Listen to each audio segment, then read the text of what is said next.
Peace to the gods, peace to the gods.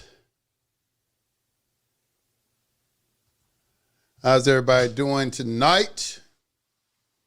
Happy New Year to everyone. Hope you had a good holiday. I certainly needed a break. I needed it so bad. Got a good show lined up for you today. Today I'm going to discuss something that I think is badly needed.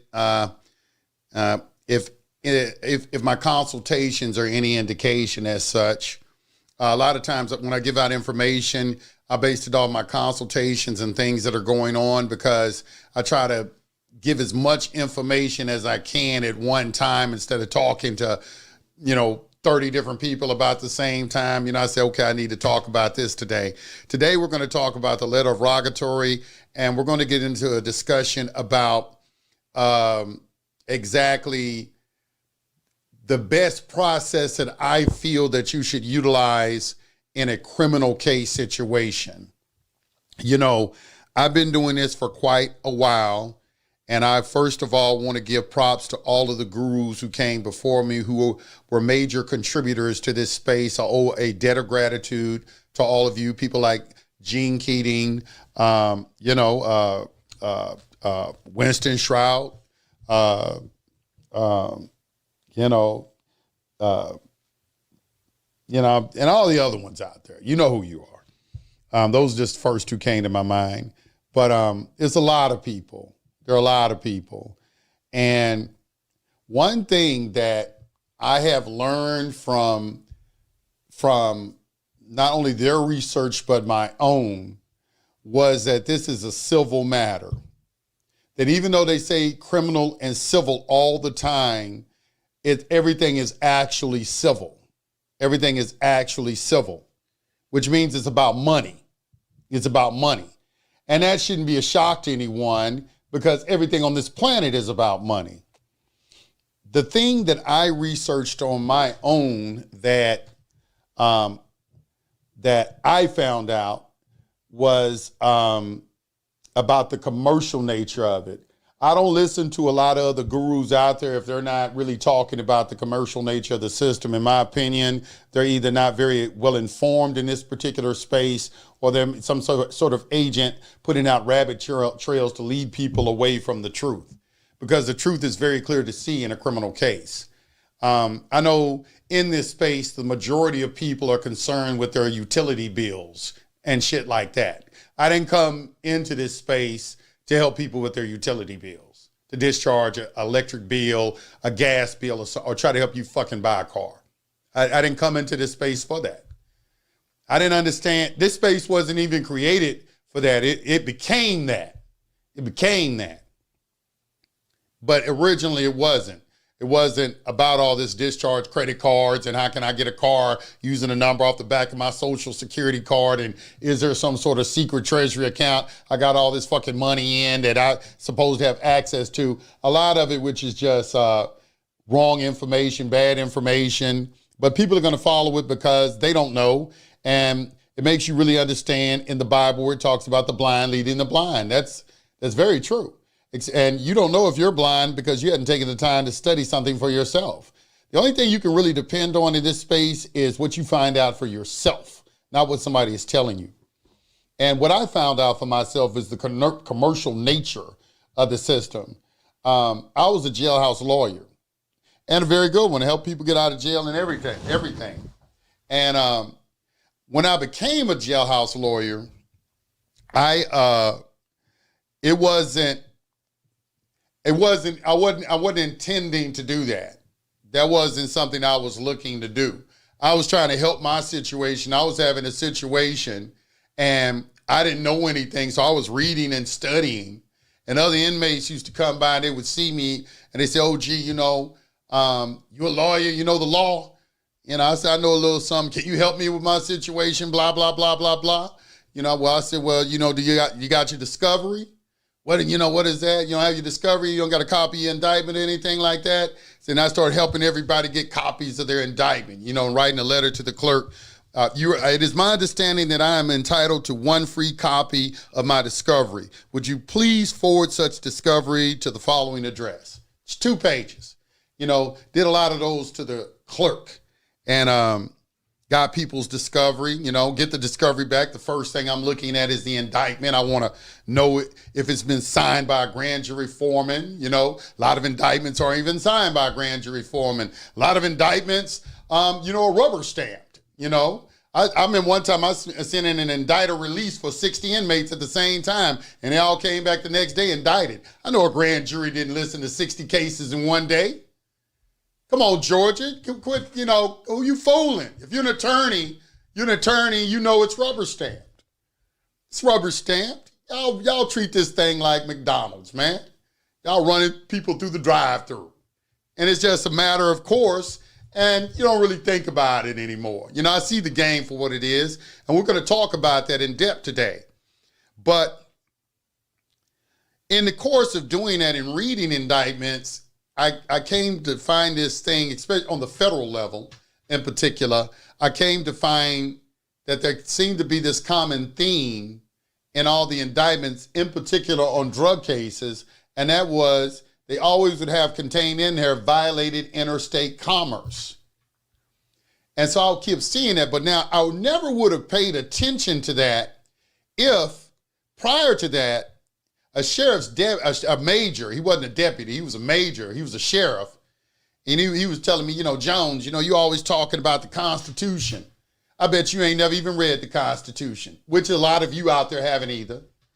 A lot of you so-called patriots. How you going to be a patriot? You never read the Constitution. How you going to pick a party like Democrat or Republican and you haven't read the Constitution and don't understand it? It's beyond me. The word democracy is nowhere in the Constitution. But anyway, so when he said that to me, it made me read the Constitution. And when I got to Article 1, Section 8, that's where things really started to, a lot of light bulbs started to go off for me. Because I'm reading the powers that have been delegated to Congress. Now, prior to that, you know, there's this thing back then where people were talking about the fringe, the gold fringe on the flag, and they said that's an admiralty flag. This is a military tribunal. You know, you hear all those type of things that people were saying. And so in my studies, I came across Article 1 courts and Article 3 courts, but I was reading the powers of Congress, and I said, well, they have the power in Article 1, Section 8, Clause 3 to regulate commerce. They have the power, Article 1, Section 8, Clause 9, to institute tribunals that are inferior to the Supreme Court. Article 1, Section 8, Clause 17, their powers of 10 miles square and all of their auxiliary insular possessions as well, like Guam, Puerto Rico, American Samoa, you know, those things. And so I'm reading all of this and I'm developing a foundation. And that's why I tell all of you, you want to start somewhere, start with the Constitution. You have to start with the Constitution because the ambit of their delegated authority is derived from that document. And please don't sit here and say that the Constitution is dead. It's not dead. It can never die. The Constitution gave birth to this fake Constitution. Without the real Constitution, the fake Constitution couldn't exist because the fake Constitution is a product of Article 1, Section 8, Clause 17 because constitutions are used to create corporations. Now, you would know that if you took the time to look up the word Constitution in a Black's Law Dictionary, and I say around the fifth sense of the word, you'll get that definition. I think it would probably be under parliamentary law. So when you start understanding these things, you start kind of understanding how you can have a government inside of a government, how the Constitution allows for a government inside of a government. Because the United States is separate. It is separate. It's what they call the territories. Before a state becomes a state, it's a territory first. And when it's a territory, it's under the plenary power of Congress. Now, plenary means all powerful, meaning the power that's been delegated to them by the Constitution, nothing supersedes it. Not another branch of government. They cannot infringe upon that. They have all authority and all power over that object of the authority that was delegated to them. You got to understand this so you can understand the concept of how a government can operate inside of a government, what you call the de jure government and the de facto government, which de facto doesn't mean unconstitutional. You need to go get American jurisprudence and understand what de facto means. De facto doesn't mean it's unlawful. De facto just means you acquiesce to it. That's all it means when you say de facto. So when you get this foundation down and you start reading people's paperwork and you study something called the Statute Merchant by Edward I in 13, and you read that, it's going to say the commercial bond so established. Get that in the Black's Law Dictionary, and you will find that at the second sense of the word, the commercial bond so established. And you start looking at people's discovery and you see filings of commercial bonds. Like, damn, I just read that in Statute Merchant, and right here in this discovery, why are they filing a commercial bond on this criminal case? Wow, okay, all right. Then I'm reading the indictment and they have violated interstate commerce. Well, Congress has the authority over interstate commerce, not the other two branches. And what is this law that they keep talking about? What is law? What is law? Law has authority and power to operate within a certain jurisdiction. Because we have something called judge-made law, which you call common law also. That is something that the Supreme Court promulgates.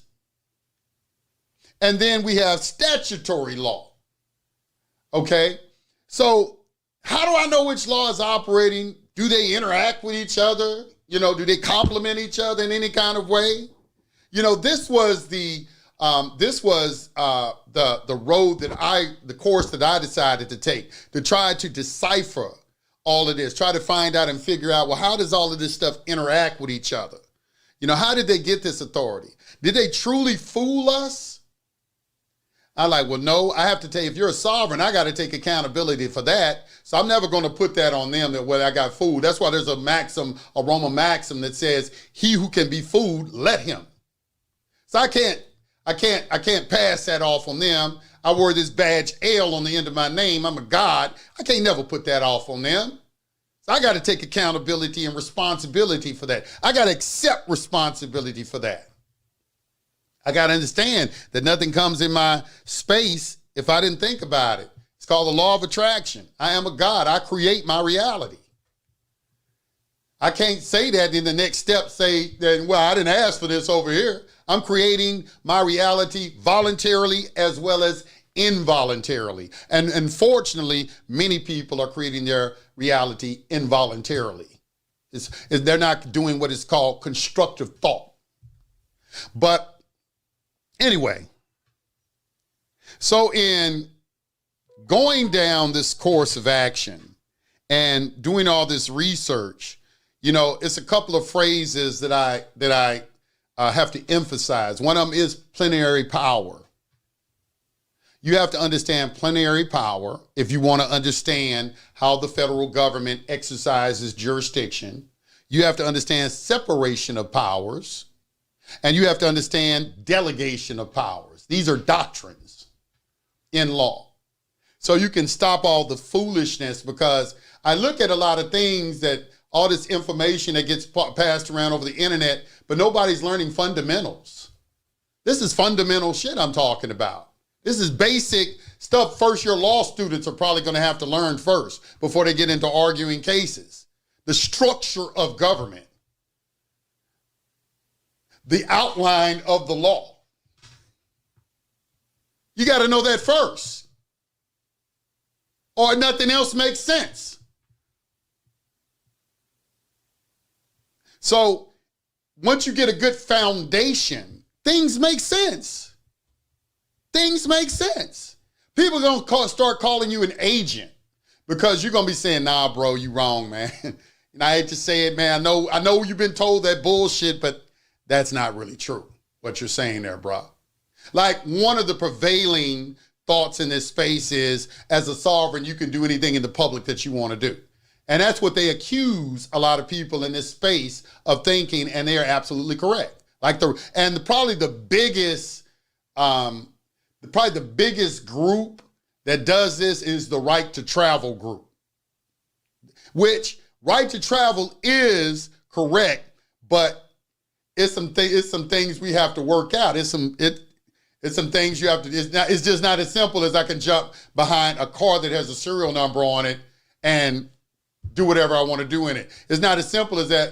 I can drive 90 miles an hour through a school zone when public safety is these people's number one priority. You know, it's things you have to contemplate and thinking about as a reasoning man or woman. You have to think about these things. Because I'm going to tell you, I'm sick of this sovereign citizen label. That was the biggest thing that pushed me, because I have a family and I don't want people to be saying, you've been involved in that sovereign citizen stuff? I'm like, nah, I started studying the law. And then when I started doing that, I was able to determine who really loves the law and who doesn't. Because a person that really loves the law, they're gonna study all the nuances, all the principles, all the maxims. They're gonna study all, because they understand that those are the building blocks of the law. Just like if you're going to be, a scientist, you got to start with the atomic chart, the periodic table of elements. They're the building blocks. How you going to start? You know what I'm saying? That's what all of this is. I know that I don't know if it was Iredale or what Supreme Court justice, the first Supreme Court justice, the ones who adjudicated Chisholm versus Georgia. I'm not really sure which one it was, but he gave a speech to a class in Philadelphia, the University of Philadelphia, back in 1700s, and I was reading about it. And one of the students asked him, he said, hey, look, there's a lot of stuff to learn. How are we supposed to learn all this stuff? And he was saying, look, you're not supposed to be studying all this stuff. You're supposed to be studying the principles, the maxims. Principles are few, methods are many. Principles are few. You learn a principle, you can see the methods in 100 different ways. That's why you see so many damn processes out there that somebody can keep telling you, yo, this is the best process. I'm not listening to that. I'm going to examine your process and see whether or not it contains the proper principles. And if it doesn't, it's some bullshit. And I only have to look twice at it. You can sell it all you want. I know it's bullshit. Because I'm looking, does it contain the principles? I'll say the same thing about religion.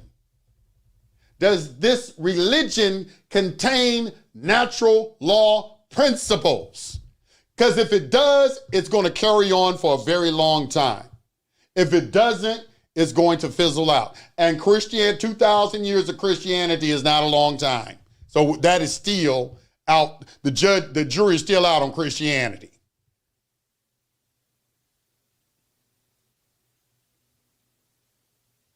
So the principles, always remember that. So one of the things in what we're about to discuss, in order for you to understand why you're doing what you're doing, is you need to know the nature and cause of the action first. And that's why it necessitates for us to study the Constitution, because by doing that, we can locate what jurisdiction they're operating in, no matter what they tell us. And that's why we can use the Constitution against them using cornering questions. I'm sorry, is this a criminal or civil action? Well, this is a criminal action.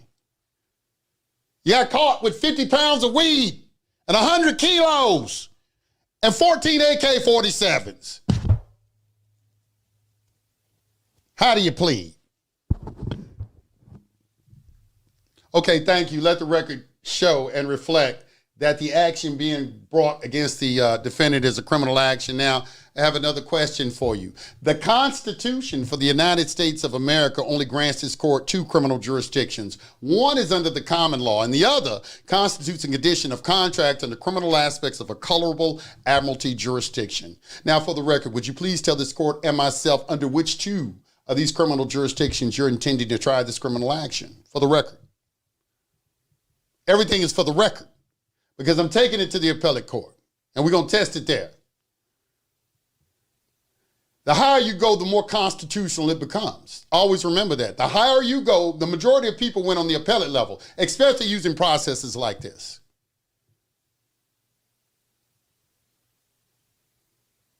So, I have a right to know the nature and cause of the action. When I start asking them cornering questions, it's because I've read the Constitution and I know what jurisdictions are contained in it. Common law, equity, admiralty, maritime. They can't pull a new jurisdiction out of their ass and call it something like statutory jurisdiction. But they will attempt to do that because it's better than nothing. And what is the success rate? Hell, third-party debt collectors have a 75% success rate because 75% of the people never answer the Dunning letter. So, hey, worth a shot. So,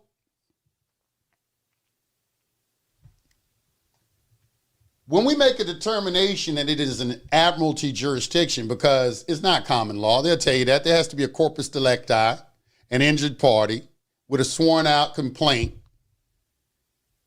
If I'm going to be a true felony is one of the, I think the 9 deadly sins, I think like burglary, killing, rape, theft, it's like 9 of them.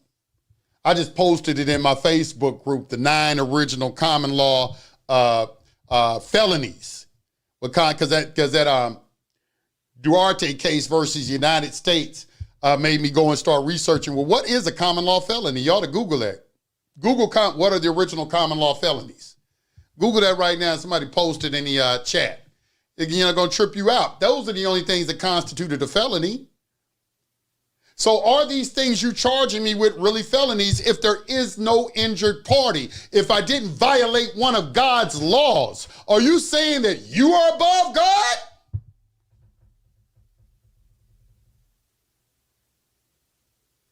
You got to ask these questions if you're going to be a true sovereign. Because aren't you supposed to be honoring God? And aren't your public servants supposed to be honoring their constituents?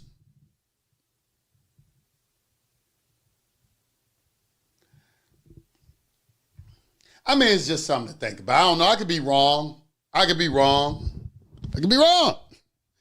Always make an allowance for being wrong. But I consider myself to be a reasoning man. I consider myself to be fairly well studied.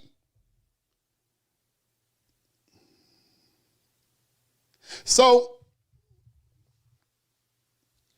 through the process of elimination, it's not common law. It's not equity, because equity don't have a criminal aspect to it. That leaves maritime admiralty, which is minor differences between the two. But both are civil. This is where your debtors' prisons came from. So they don't have no other option. That's why they don't ever want to tell you what it is. That's why they've developed all these creative ways to obfuscate the question when you ask it. Sir, you're not going to be coming in my courtroom today asking that. Sir, today we're not going to be entertaining your sovereign citizen tactics today. I'm sorry, sir. What is it that you're talking about? I'm not understanding you. What do you mean? Admiralty jurisdiction. Admiralty is the law of the sea. I had a guard in the Fed after I came out of court. He's laughing at me. He's like, "You're crazy. Admiralty is the law of the sea." And I'm looking at him. I'm saying, "That is why you are a prison guard." I said, that's what I was thinking in my mind. I was looking at him. I said, "So you think that I can't look up admiralty and see that it's the law of the sea?" But I've learned to understand in law that that's not, just reading the definition is not the end all and be all. You need to go and study the subject matter. And in studying the subject matter, I see that the law of the sea is not about the locale, but it's about the subject matter, because they don't make contracts at sea. It's about contracts. It's about the nature of the activity, which is commerce, and 90% of commerce goes over the sea, and then you got 90% that goes over the land. And when we had no money, what Congress is, they adopted this admiralty jurisdiction, but they made it colorable because it was not directly delegated to them by the Constitution under Article 1, Section 8. So they're using it under their Article 1, Section 8, Clause 9 territorial jurisdiction, but they're not calling it admiralty, they're calling it statutory jurisdiction. Because they can't, because admiralty is supposed to be for Article 3. And Article 3 has appellate jurisdiction over Article 1, even though Article 1 doesn't have to give it to them, because separation of powers says they can't. But it's best that they do, because to ensure the integrity and the constitutionality of the entire government, it's best to let Article 3 look over their activities, because they are the interpreters of the Constitution. See, I learned all this by studying the subject matter. Now you can become conversant with it. No one can trick you. This is how citizens are supposed to be how I'm talking right now is how our sixth graders should be talking. But they removed all of that from public school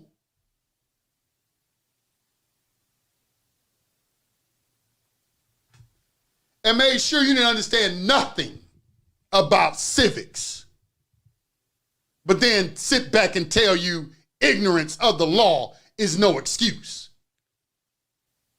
and work you like a slave 8 hours a day, 5 days a week.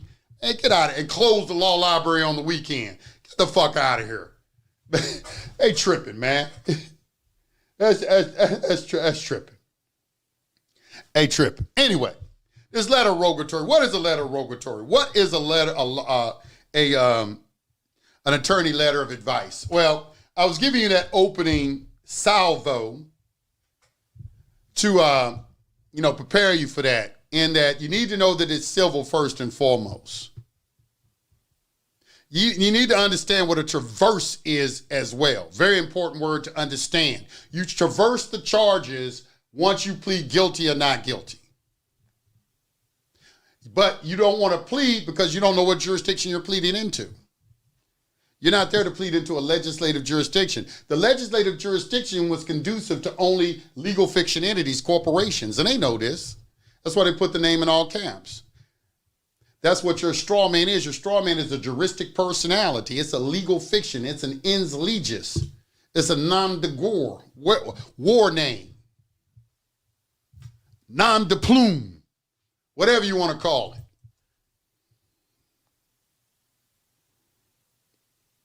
It is a construct of the mind, an idea in the head, some shit that they made up.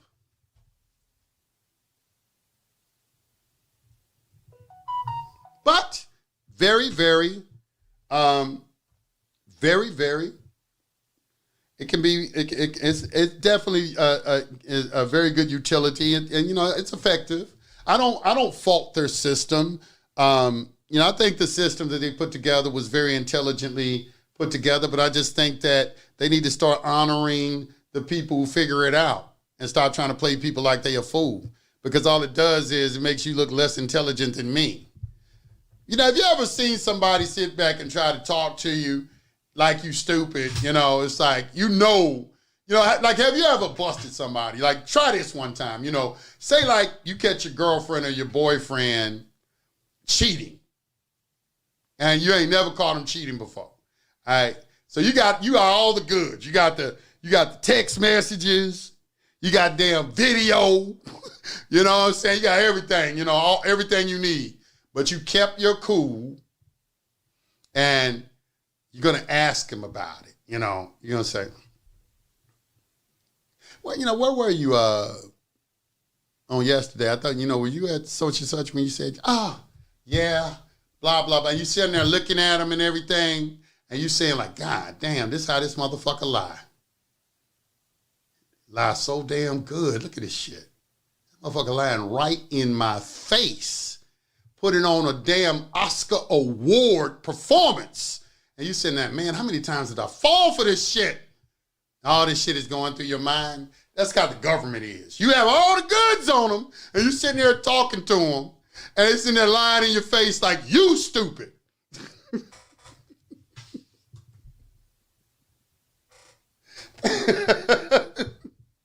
You know, and you know, sovereign citizens, you know, they always have to label something. So, see, that's a very, very effective technique. And you know it had to come out of Israel because that's what they good at, labeling shit. They put a label on something and then add a negative connotation to it. They took the word sovereign, which is what the American people are. You can find our elected officials on television calling us that every now and then modified it with sovereign citizen. And then put a negative connotation attached to it. So all I have to do is say sovereign citizen. Don't matter what you're saying, because nobody's going to try to evaluate what you're saying. Which, if you are an individual out there like that, that speaks to your intelligence. Because I don't ever, one of the things we learned in the order is, one, like the 7th lesson, you get knowledge from a child. A 7-year-old child can teach you wisdom.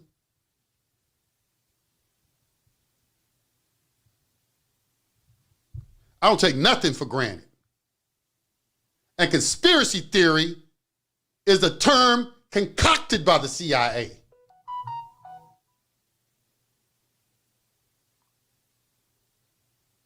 And what's sad is we're discussing basic civics, really, what all Americans should know. But they know, most don't. So they're able to continue this performance. I remember one time I was getting ready to go in court, and they had, you know, I'm locked up. We chained up, but we're in the back getting ready to go into court. We in jumpsuits and we getting ready to go in court. And there is this, and I've been studying this stuff, creditors and their bonds and things like this. And there is this guy, he's about to go in before me, and his attorney comes in to talk to him. And I'm listening to his attorney talk to him. Now we're going to go into court, and you're going to do, this is what you're going to say. You're going to say X, Y, and Z, blah, blah, blah. And, hey, you know, Judge so-and-so is not in a real good mood today, and blah, blah, blah. And it's a damn, and I've heard the same script run over and over and over. The judge is not in a good mood today. Telling you what to say, coaching you on what to say, off record. Did anybody force you to accept this plea? Well, you're not going to say that, but back in the back, they just said if you don't accept it, you're going to go to trial and you're going to be facing 25 years. Well, if you take this, we'll give you 3 and 5 years probation. Or we give you 3 years and 15 years probation. What you want to do? There is no alternative C. Or is there? Let's see. Let's look at a letter rogatory real quick. Now, I got 2 of them that I want to show you. I got 2 of them I want to show you.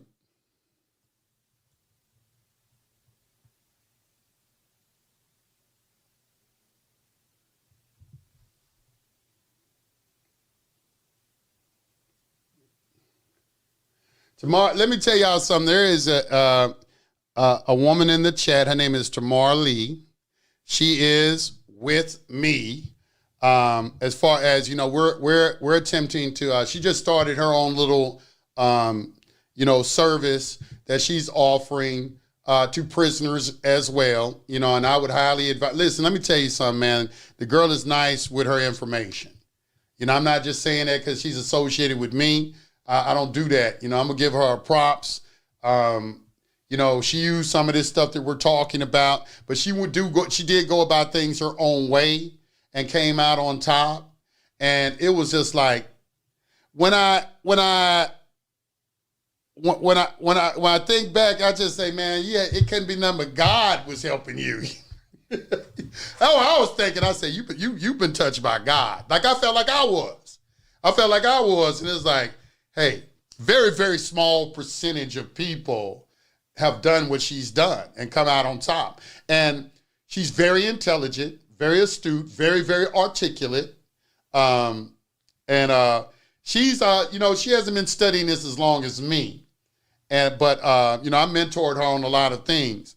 But she's learned a lot of things on her own.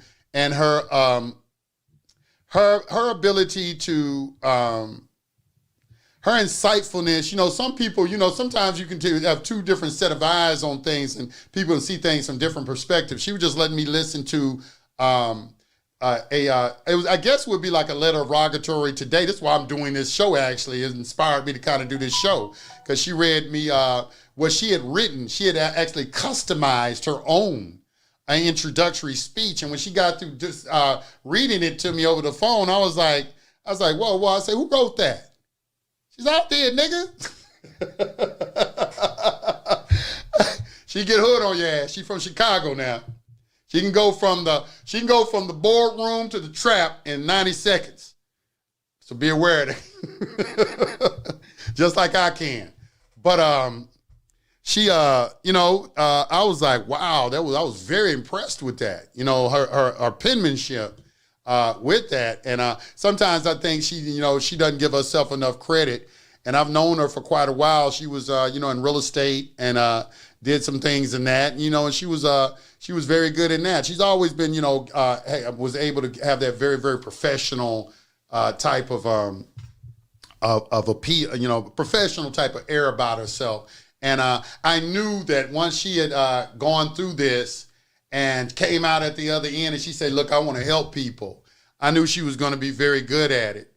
I said, hey, I'll be honest with you. If I, out of all the people I think I could pass the torch to, I was thinking it would be a dude, but I'm beginning to think it's a woman. I'm just saying. I'm telling all y'all that in front of y'all right now, where I think how bad she gonna be in this information. That's what I'm saying. Like somebody told me that. They said, man, you study this, man. He said, with your memory, they said, you learn this information, you're gonna be a beast. And I went and learned it. I ended up being a beast. But so I'm saying that about somebody else. She's still, she a couple of years in and she's exploring. She does like a lot of you do. She listens to a lot of different people. She's in different forums. She can see the bullshit real quick. Like, what is he out here talking? It's some bullshit, because there's experience. See, that's what I'm talking about. You went in the lion's den. Daniel in the lion's den. And your faith brought you out unscathed. Because there's a spiritual component to this.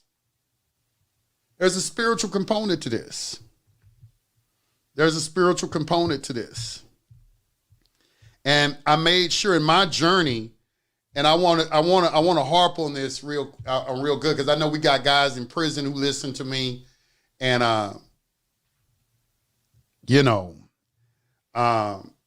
freckle face Sean, I know you got caught up in some major shit, my boy, but I know you know how to fast. You were a beast like fasting like me. You got to pull that fast out, and you got to go to prayer. Because the remedy a lot of times that you're looking for is not where you think it might come from. You have to allow God to bring the right thing to you. And what's right for you may not be necessarily right for me. I know I used to go into court every time before I walked into that courtroom, I would speak to God and I say, look, let me talk from your mind and not my own. I would always say that, let me talk from your mind and not my own. And what that means is I know that I'm about to go in here and engage in something where I got to think on my feet. I got to be swift. And those thoughts got to be like lightning fast, those responses on what to say. And, and I let go and just allow, faith that I'm going to say the right thing when I need to say it.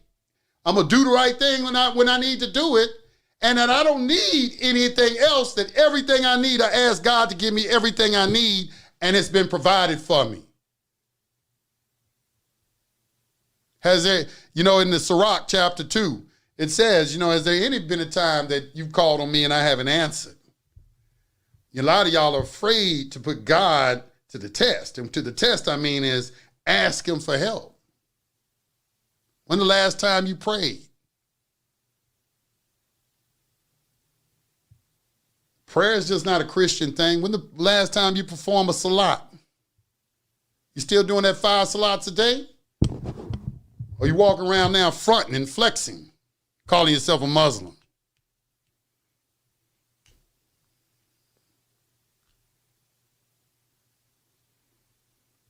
Jesus Christ prostrated in the garden. He didn't stand up and pray like this. Whenever Jesus Christ prayed to God, he prostrated like the Muslims did. And as a matter of fact, every time he greeted someone, he said, Assalamu alaikum. Look in the New Testament. Every time you see Jesus say, peace be unto you. What do you think that is? He spoke Aramaic, which is a form of Arabic. What do you think he was saying?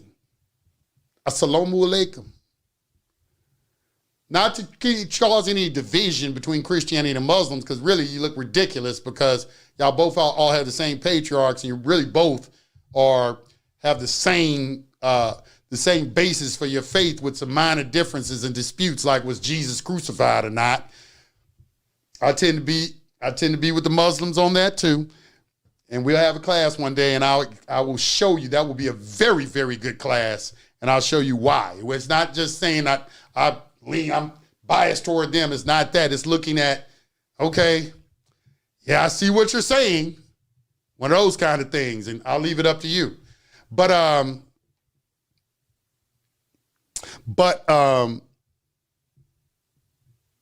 let's get into this.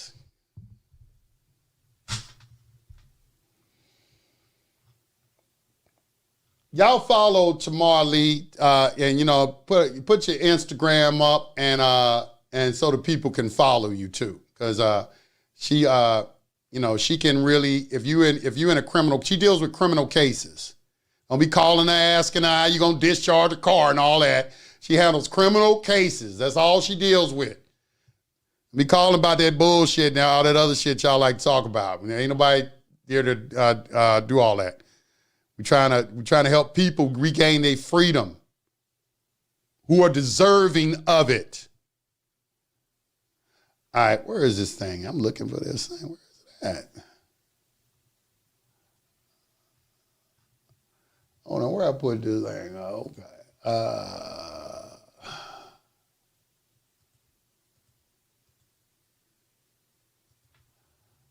Okay, it's not it.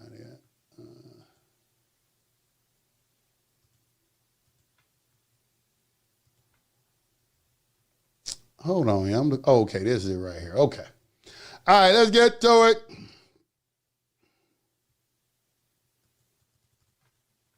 Now, there are two, these are generic, okay? Generic means I would highly suggest that you modify these, but I want you to understand the principles behind them, which is what I'm going to try to explain to you today and why you use it. Now, there are two different approaches. There are two different approaches used in both of these letters. One is using more of a religious approach, almost like a Hebrew Israelite type of approach. And another is using just a straight secular approach in the Letter of Rogatory. I tend to favor the religious approach. I remember I had when I was doing my Blog Talk radio shows, my very, very, very first guest I ever had on Blog Talk radio was a Hebrew Israelite. And he was a gentleman that he had got caught up squatting in houses in Atlanta, back then in the around 2010, 2011, people were trying to, take houses by adverse possession, squatting in them and things. Some of you may know about that, but he got caught up in that, and he took it to trial and he won. When he went to trial, only other person I know won going to trial like that. And but his approach was different. He went to trial. They put him on the stand. When they asked him questions, every response that he gave to them was out of the Bible on property law. He used all the property laws from the Bible and won. Man, I'm telling y'all the truth. I'm going to see if I can find the interview. It was my first one. I kind of downloaded a lot of stuff off Blog Talk. The Blog Talk is, you know, they going out of business. But, man, I mean, that was a great interview. I never forgot it. I wish I could get in contact with that brother again because, you know, that was a great interview and what we were sitting there discussing because, you know, when I was in jail, I was having that same spiritual. They held him for 21 months in jail. And, you know, I was going through that same ordeal and I have him come out on top like that. You know, I'm like, yeah, but he used a different route. That's what I'm saying. He didn't use the route I used. I used a commercial route. He used a religious route and went before a jury and came out on top. So let's read some of this right now. It says, I've been studying law for about 30 years as a hobby. I used to believe, as so many so-called patriots have, that the government and attorneys and judges are doing things wrong and violating the law and the Constitution. How ignorant I was. I was like the people of Jerusalem when the prophets were telling the people and the king of Jerusalem that Yahweh loved the people of Judah who were slaves to the king of Babylon better than Yahweh loved the people of Jerusalem who were fighting against the king of Babylon. The old way of believing that the patriots of Jerusalem were more loved by Yahweh than the slaves of Babylon was before I got a clue and understood the prophets. Then I was a child mind. Now I believe that Yahweh in heaven is bringing my mind more in line as a man. Everything is backwards in the public sector because of the financial reorganization that has been ongoing since the beginning of America as a nation. The public world, this world, not the private world, the world, is operating just like the scripture states in 1 Corinthians 13, 9 through 12. It says, the reason is that we are losing the gifts of prophecy, speaking different languages and knowledge. This means that our ability to prophesy are not perfect. But when perfection comes, the understanding of what is love is that, is this what motivates you? The things that are not perfect, reasonable, comprehensible, and easily understood in terms of logic will end. When I was a child, I talked like a child. I thought like a child. I refused to grow up intellectually and smell the roses. And this is so true. Some people, I do believe that their intellectual maturation has been retarded. And I don't, I don't know why.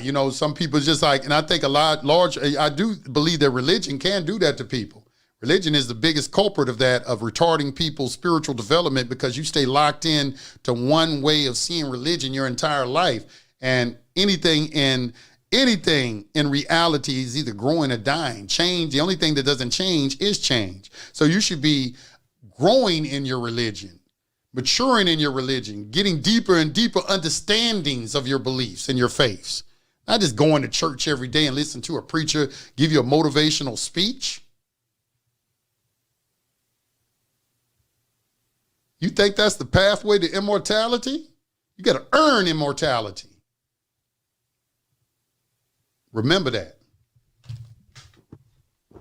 It goes on. When I became a man, I learned what is love and practiced it to my fellow man. I stopped those childish ways, believing God's agents are wrong. It is the same with us. Now we see a dim reflection. Now this is very interesting. He calls it a dim reflection, as if we were looking into a mirror. An unclear vision that is backwards. Right is left and left is right. But then we shall see clearly. Now I know only a part, but then I will know fully as God has known me. Now, I'm going to say this, and his interpretation of it may not be the same interpretation of it as mine, but I'm always reminding myself that I'm the creator of my reality. You constantly, one of the first things I had to do was stop denigrating the government and blaming the government for everything. I remember, when I first got into this as attorney, he said, this is the first thing he told me. He said, we can deal with the ones like you as the angry ones we can't deal with. And I would urge you to remember what I'm saying, because That anger is one of the reasons they don't like to tell a lot of things, or they don't do a lot of things, or maybe even give you mental evaluations to try to see you're one of these people that know this information. You're going to go blow up a federal building? You're going to run a truck through a crowd? Not everyone needs, a prosecutor told me that too. She said not everyone needs to have this information. But how we determine who is the ones that need to have it and who are the ones that don't? Who is the ultimate arbiter and the decision maker of that? And what gives them the right? I don't know. It's above my pay grade. Now we see a dim reflection as if we're looking into a mirror, an unclear vision that is backwards, right is left and left is right, but then we shall see clearly. Now I know only a part, but then I will know fully as God has known me. And this pattern, I want to share something with you for those with vision. Government attorneys and judges are not your enemy. You are your own worst enemy because you do not understand the law, which is the commands of Yahweh. And I agree with this. That's a deep, deep, deep statement. More deeper than what when it appears on his face. Much deeper than what it appears on his face. A number of people I'm working with have been offered an attorney by the courts in which the straw men of the people have been charged with criminal charges. Now understand, there are Supreme Court rulings that people cannot be put in prison for the crimes of the straw man if the people have not been offered legal counsel at criminal proceedings. Therefore, judges almost always offer the charged entity the assistance of legal counsel from a licensed attorney if there is a chance of one of the people being jailed after conviction of the straw man. Since the government and the public are in a financial reorganization, the public and the government have no commercial energy to execute on any criminal charges. They can't make claims. This is why when y'all want to make them prove they claim through conditional acceptances, you know, it's almost like you're warring with the Constitution, because under the 14th Amendment, you cannot question the public debt. That's why you always hear me say I don't do conditional acceptances. Now, first off, I'm gonna do an all-out acceptance first, and then if they get into a back and forth with me, I might switch up to a conditional acceptance then. But I'm always gonna give them the opportunity to accept an all-out acceptance first. Now, this is just my philosophy. You don't have to follow it, but maybe you should take some time to read the 14th Amendment and understand that all this is about the national debt. There's a reason that they put that in the 14th Amendment. This is where acceptance for value came from. This is where not to get into public controversy came from. This is where do not traverse the charges came from. This is where do not go to trial came from.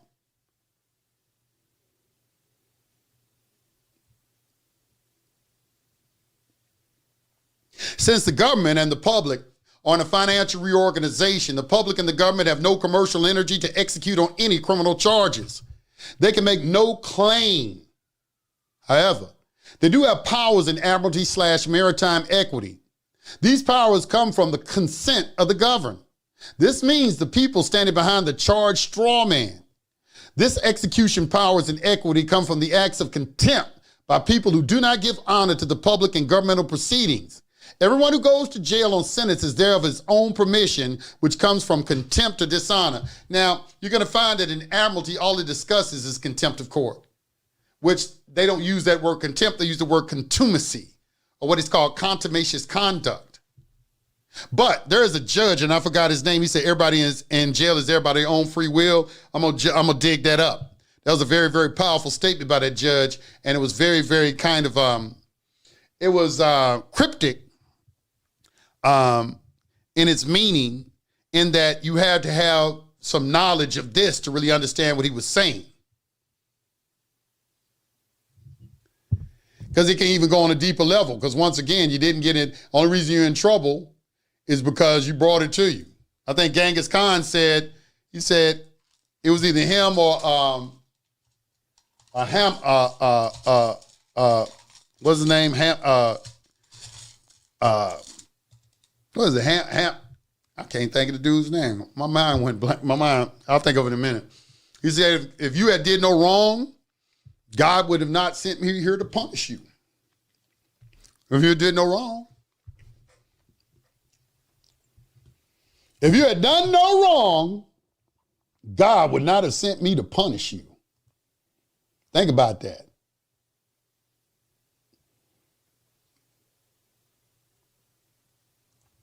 Let me pull this out.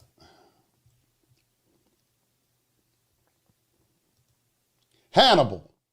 I was trying to think of his name, just popped in my head. Hannibal. That's what I was thinking about. Hannibal. All right, let's go. So, everyone who goes to jail on sentence is there of his own permission, which comes from contempt or dishonor. When the court offers one of the services of an attorney, this offer is the commercial draft. The court is the drawer, which is the debtor. The offeree, the patriot, is the creditor or the drawee. He is the banker, which can honor the court by acceptance. To fail to accept the offer is to go into dishonor. To go into dishonor is the contempt. This makes the patriot a debtor to the court, which empowers the court by voluntary consent to carry out the execution of a charge that is not supported by the rules of evidence, as if it were a common law conviction. And anyone that has ever been involved in a federal proceeding knows that 90% of people go to jail with absolutely no evidence. All they got is some people telling on you.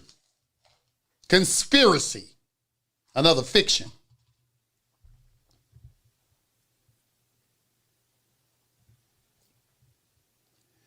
George Bush, they tried to charge him with conspiracy, and he said there's no such thing as conspiracy.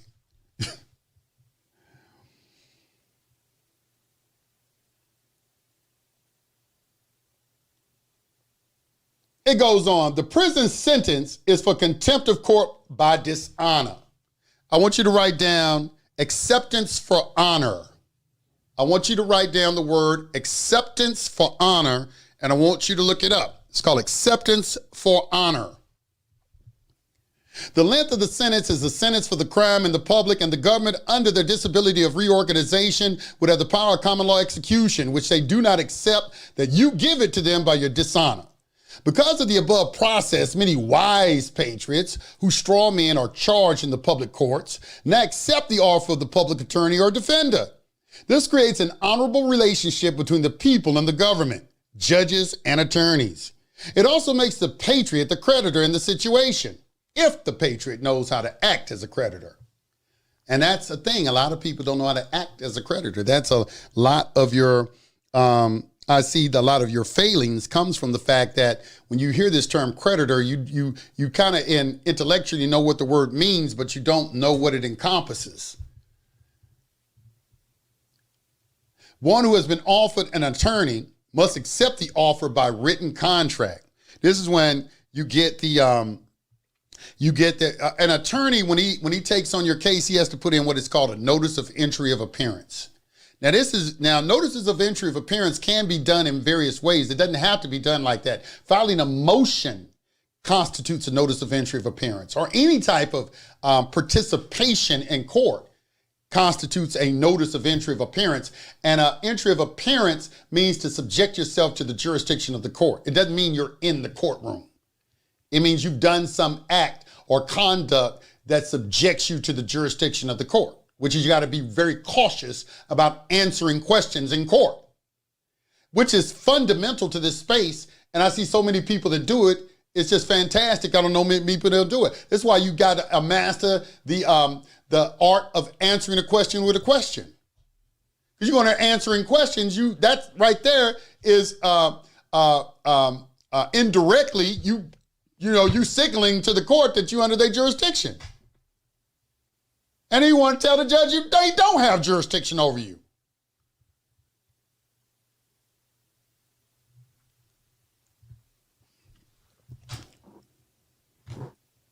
So you got to get this notice of entry of appearance, and you're going to put right across it at a 45-degree angle, acceptance for value and return for value. All right. And you're going to put your social security number on it without dashes, closed account, and you're going to endorse it. Now, you don't have to use that method. There are a lot of different ways you can endorse something, but it's a banker's endorsement, a banker's acceptance, because we're in commerce, and that's what you're going to learn how to do a banker's acceptance. But because all these are commercial contracts. So you're going to perform a banker's acceptance on it and then refile it into the court. That notices the court that you've accepted their offer. When the court offers you a public defender, you never turn it down. Because one of the 4 rules is you have to stay in honor at all costs. It's about honor and dishonor. And a lot of you don't take that rule seriously enough because it's all about who goes into dishonor first. So you have to allow them to go into dishonor. You have to allow them to dishonor your request, and then you can fire him. So you don't get rid of a public defender. You accept the contract and you immediately give him some instructions. And we're going to talk about that in just a second. One who has been offered an attorney must accept the offer by written contract. The contract is nothing more than a copy of the written order with an acceptance for value and return for value written across it with the patriot's signature and the EIN or the exemption identification number written on it with the date. Yeah, dated too.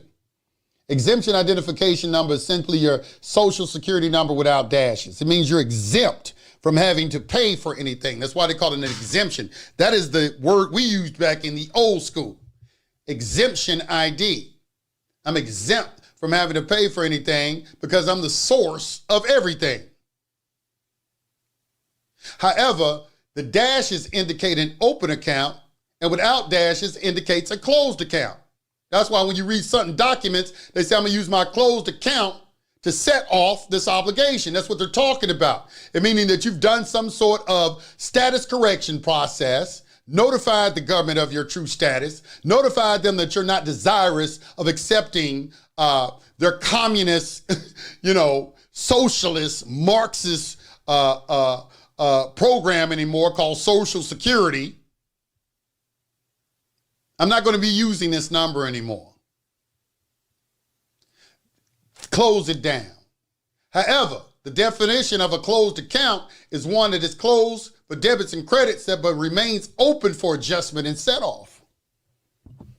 I'm going to be setting off these open accounts with it, all these other open accounts. So I wanted to give you that because in your studies, you're going to be running across that. You're going to be running across documents. And you say, why is this telling me to write this without dashes? Some people write it with dash. Some people just write anything on it. They don't know. They don't know if it needs to be with dashes or without dashes. It's without dashes if you're discharging something. It is with dashes if you are identifying the public straw man. This is how you communicate public and private. Dashes, public, closed, private. There are 2 sides to everything in creation. The principle of polarity. Yin and the yang.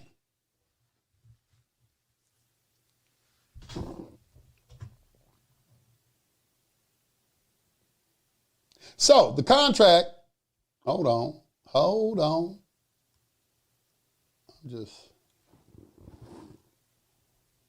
Let me do it like this.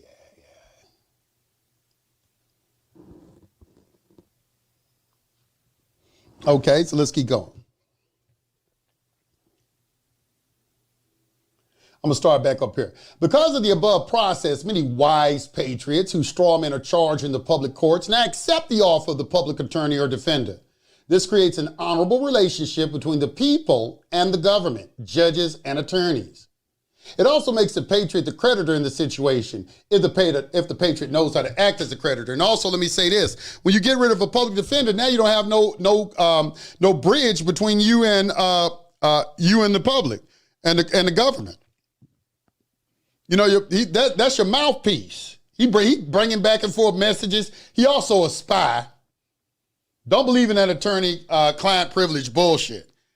Because using any of these processes and you telling him about it, best believe he's running back and telling the district attorney everything you planning to do. Believe that. Because his first duty is to the what? The state, the court, then you.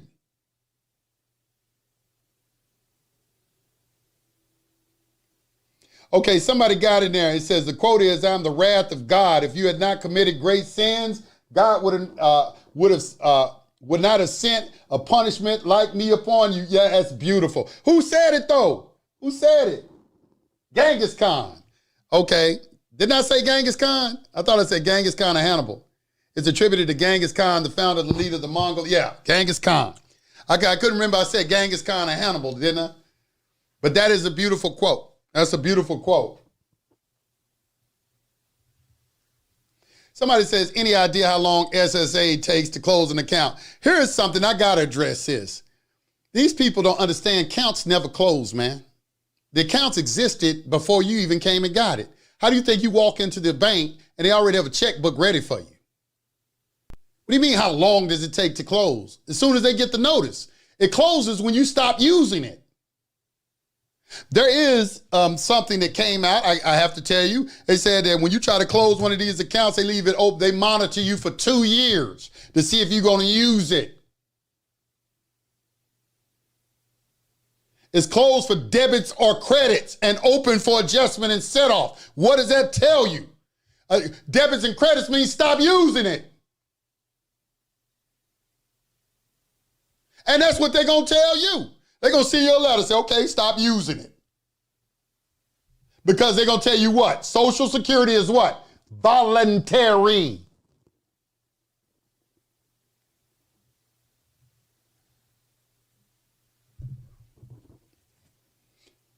What do you mean they said you couldn't? And then why you got a SA 521? Pull it up on the internet, SSA 521. Somebody pull that form up for the people in the chat. SSA 521. Put that form up for them so they can look at it. All right, so let's keep going. One who has been offered an attorney must accept the offer by written contract. The contract is nothing more than a copy of a written order with an acceptance for value, return for value written across it with the patriot's signature and EIN or the exemption identification number written on it with the date. The original signed and merged agreement is placed back in the clerk's file of the proceeding as evidence. There is now an agreement in fact, and it appears to the public side of the proceeding. In fact, because we're not operating off of presumptions now. It's in fact. First, there was a presumption that an agreement existed. When we put it in writing for a matter to be resolved, it must be expressed. There's no longer a presumption. It is now in fact. We want to rebut all presumptions. Neutralize them. Do not let any presumption stand. Anything about a status correction or anything engaging in any of this, that should be in the foremost back of your mind whenever you're doing any process or anything, is neutralize all presumptions.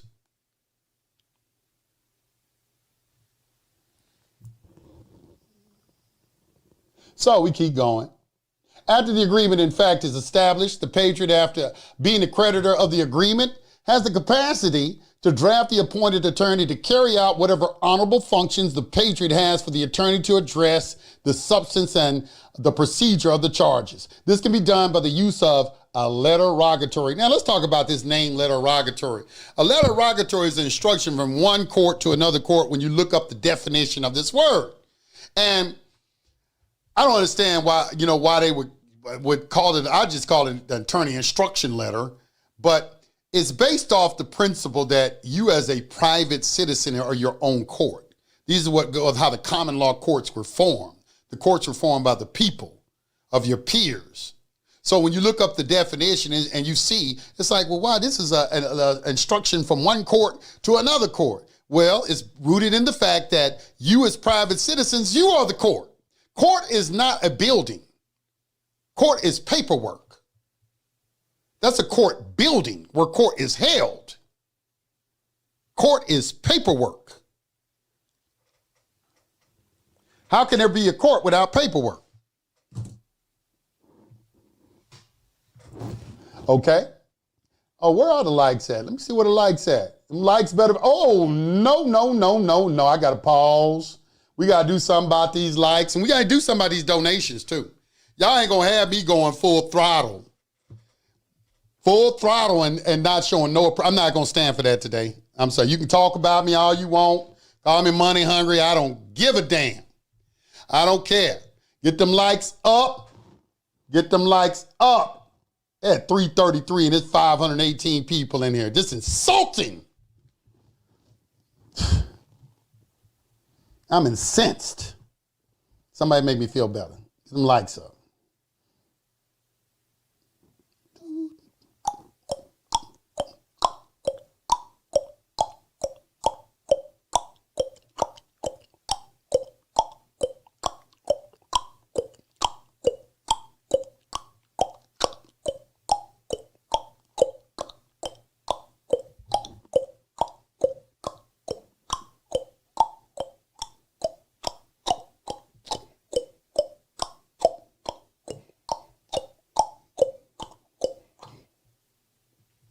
I got me tired. 385, 399. Y'all gotta help I don't know, these people got me shadow banned and all kind of things. Got me shadow banned, all kind of things. Get them likes up. Okay, all right, we at 400. I'll keep going. I'm gonna come back and look at them donations in a minute. All right. So what is a letter rogatory? So I want you to write down this word and look it up. Don't believe nothing I'm saying. Don't believe nothing I'm saying. You have to confirm things in your own mind. I appreciate the donations, Ed Black. Appreciate the 9 to the 9th power of 9, bro. Tomes 374. Appreciate the 10 bones. Shannon Burgess, always on time. Yes, I recognize you all the time, Miss Burgess. I appreciate that $5. Thank you so much. I appreciate you, sister. Appreciate you. DJ Classics, 5 bones. Appreciate you, brah. Appreciate that. Appreciate that. All right, so a letter of rogatory. Look the word up so you have it in as a part of your vocabulary and you can understand. That's why I gave you the background of it, because you'll go and look the word up and like, what are they talking about? So you need to understand that you, the people, as private American citizens, you got to go back to the common law courts and how jury trials were actually really conducted under the common law and all that, under God's law. We are our own court. We are the people. This is a country for the people and by the people. We the sovereigns. We make our own court if we want to. These people got, our public servants they out of pocket. They way out of pocket. But the only reason they got way out of pocket because the citizenry is so ignorant. Havoc, Big Bowler. I like that name too, Havoc. You remember Havoc was Scott's brother, you know, Cyclops and X-Men. I used to like Havoc. He did not get enough airtime in Marvel Comics to me because he had a cold name, and both of them, him and his brother, they were cold. But they should have gave Havoc more airtime than what they did because he was a beast. But anyway, it says, a letter rogatory is a private letter from the clerk or official of one court to the clerk or official of another court. Its purpose is to direct the second court to take evidence or testimony to resolve some issue between the two jurisdictions. And like I said previously, we know that these are two different jurisdictions. You are foreign to their jurisdiction because they're operating out of what? A territorial jurisdiction. It is not a part of the republic. But what they did, they're operating in Costco, but they gave you a Costco card. I appreciate MHFLA, 9 to the 9th power of 9. Appreciate that, bro. And Vin and Diesel, the 1999. Hey, man, thank you. I appreciate that. Appreciate the love. Appreciate the love. But anyway, so you know you're foreign to them and their interests. They're coming out of Washington, D.C. Thank you, Kim Murray. Appreciate you, Carrie Lampkin.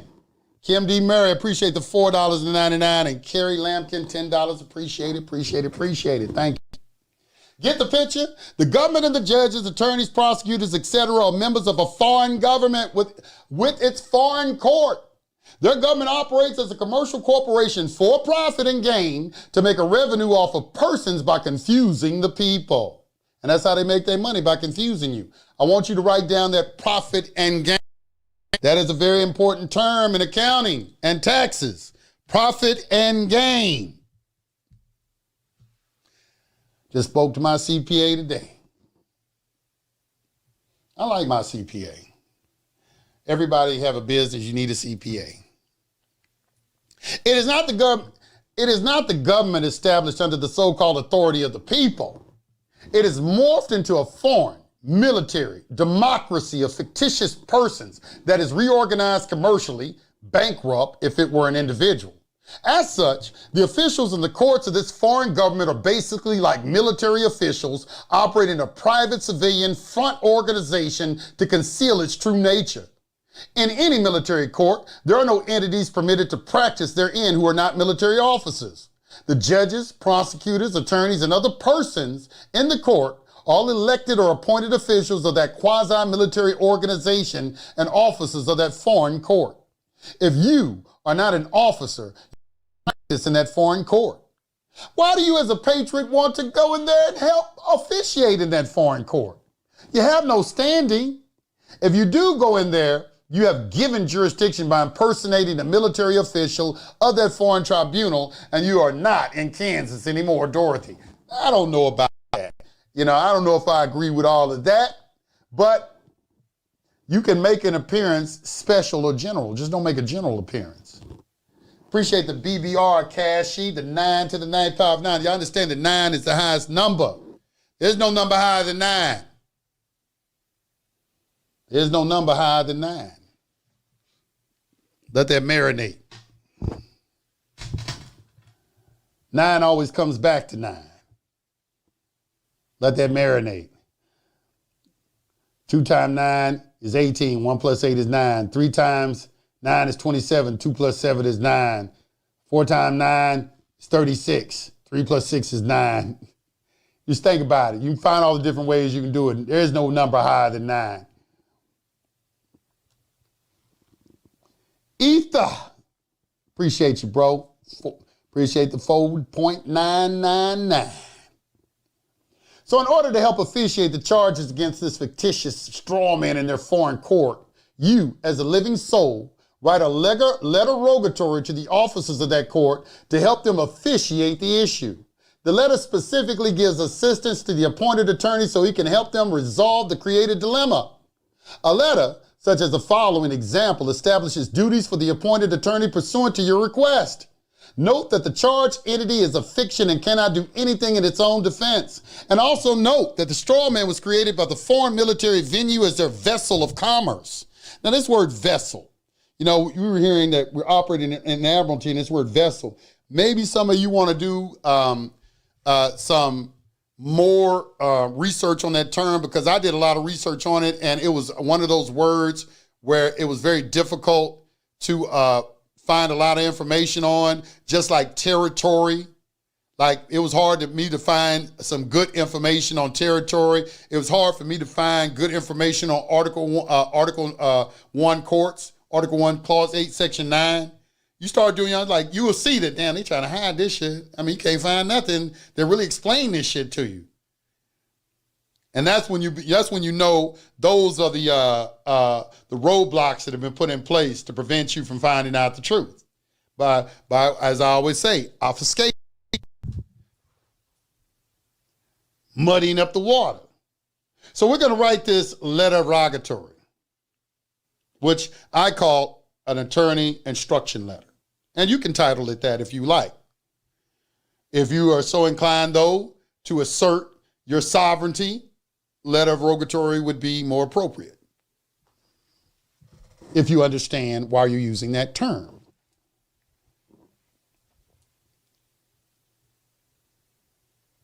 So let me start over again. So in order to help officiate the charges against the fictitious straw man in their foreign court, you, as a living soul, write a letter rogatory to the officers of that court to help them officiate the issue. The letter specifically gives assistance to the appointed attorney so he can help them resolve the created dilemma. A letter, such as the following example, establishes duties for the appointed attorney pursuant to your request. Note that the charged entity is a fiction and cannot do anything in its own defense. Also note, the straw man was created by that foreign military venue as their vessel of commerce. You did not create her. They are just testing you. Remember the movie, The Recruit? Al Pacino's character, who worked for the CIA, stated that everything is a test. Even when you think it's not a test, everything is a test. And this is true. There is no time when you're in court that the judge is talking to you that it's not a test. Every time he opens his mouth, it's purpose. There's purpose to anything he's talking to you about, even if it seems innocuous. Remember that. If you screw up, you are in dishonor and failed the test and go straight to execution or punishment for dishonor. They take you straight from the civil into the criminal and start executing on the judgment.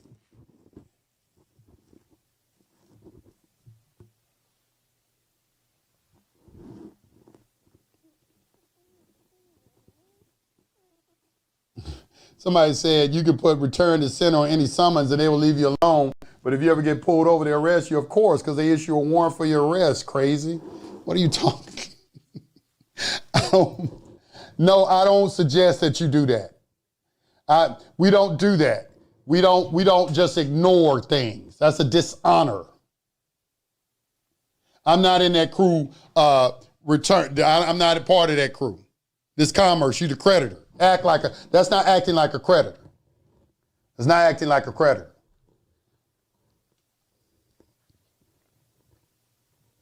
The foreign court operates under presumptions, assumptions, and conclusions, as do all equity courts. They assume and presume that the living soul is operating the straw man they created for co-business profit and gain in the world commercial markets. If this is true, then the living soul immediately comes under the jurisdiction and venue of the equity courts for their assumed co-business ventures with a person, the straw man, created by their foreign government. It is no good to argue jurisdiction or venue. And I can't tell you the number of times I started out my career in doing this, telling people not to go in there and argue jurisdiction. But so many people are insisting upon doing it. I try to help y'all with it. You know, if you're going to go in there and argue jurisdiction, you want to find out what the jurisdiction is, then do it. This is how you can go in there and approach it. But for the most part, I'll go in and start questioning jurisdiction. That's never the first thing I do. I'm going to do an all-out acceptance. I'm going to try to honor the court first, be the creditor I'm supposed to be, and then if they dishonor me and then keep trying to push forward as if they're testing me, then it's my duty to embarrass them. Alchemist Key2, 9 to the 9 power of 9. I appreciate that, bro. I appreciate that. I like those 9 to the 9 power of 9. But I also like them 50 bones and them 19.99s too. No, but I appreciate everything. I appreciate everything, every penny. So, it's no good to argue jurisdiction. What part of no jurisdiction or venue applies to your straw man and their assumed or presumed commercial actions associated therewith? And that is absolutely correct. You're talking about they don't have jurisdiction because in your mind, you think that you're the one being charged and it's not you being charged, it's a straw man, which they created. How are they not going to have jurisdiction over that? Remember Hale versus Hinkle? Ether, appreciate it, bro. Once again, grateful for all the lessons, knowledge, and SBC University. You're welcome, my brother. The living soul is not a corporation. The living soul has rights, duties, and remedies that can be brought to the foreign court by appropriate procedures. This must be through one of their officers, the attorney. If you accept his appointment for value and establish the agreement in fact in the court of record, then a letter rogatory is the way to draft this officer to make the appropriate evidence and procedures visible to the foreign court so that the charges can be accepted to discharge for closure and settlement. All right, so let's get to this letter. I know y'all burning saying, what is the letter? I want to see what this letter say. I know the attorney's sitting back salivating right now. Yeah, what is it? Let me see the letter. The attorney's going to be, I'm not doing that bullshit. Ain't no way I'm doing that. You know, they're going to come into the court. Your Honor, he's asking me to do something that I just feel that is outside the scope of my job description. And I'm moving the court to, take me off of Mr. L's case and appoint me as standby counsel, because that's what they're going to do. They're going to appoint him as standby counsel. There's no thing higher than the Most High, not even numbers, which are fictions. Lies only exist in the mind of a fool, not in the real world. I mean, what are you trying to say? Is you trying to say that I'm trying to say the number 9 is higher than God? I didn't see the point of that statement. I'm trying to figure that out. I don't understand what you're saying. You're saying numbers are fictions. The creator of the boundless universe speaks in the language of mathematics. Why do you think the book of Revelation is full of it? Everything in creation is mathematics. Everything in creation is mathematics. I'm sure you understand the flower of life pattern. Come on now. That wasn't a very wise statement to make. Come on. You got to rethink what you just said. It sounds, okay. Let's get into this letter rogatory. Okay, so what is this regarding? Acceptance of appointment of counsel and request for service and case number. You're going to put your case number, the court name on here. Please be advised that I humbly accept your appointment as per the court appointed in the state of Michigan, case number, blah, blah, blah, blah, blah. Of course, you're going to change it out for whatever your state is. I request that you perform the following on behalf of the undersigned. Number 1, now we got these pointed out, what we want. These are the instructions we want our public defender. You can't do this with appointed counsel. If you go out and hire an attorney, you cannot do this. When you hire an attorney, it means you are coming to argue a case.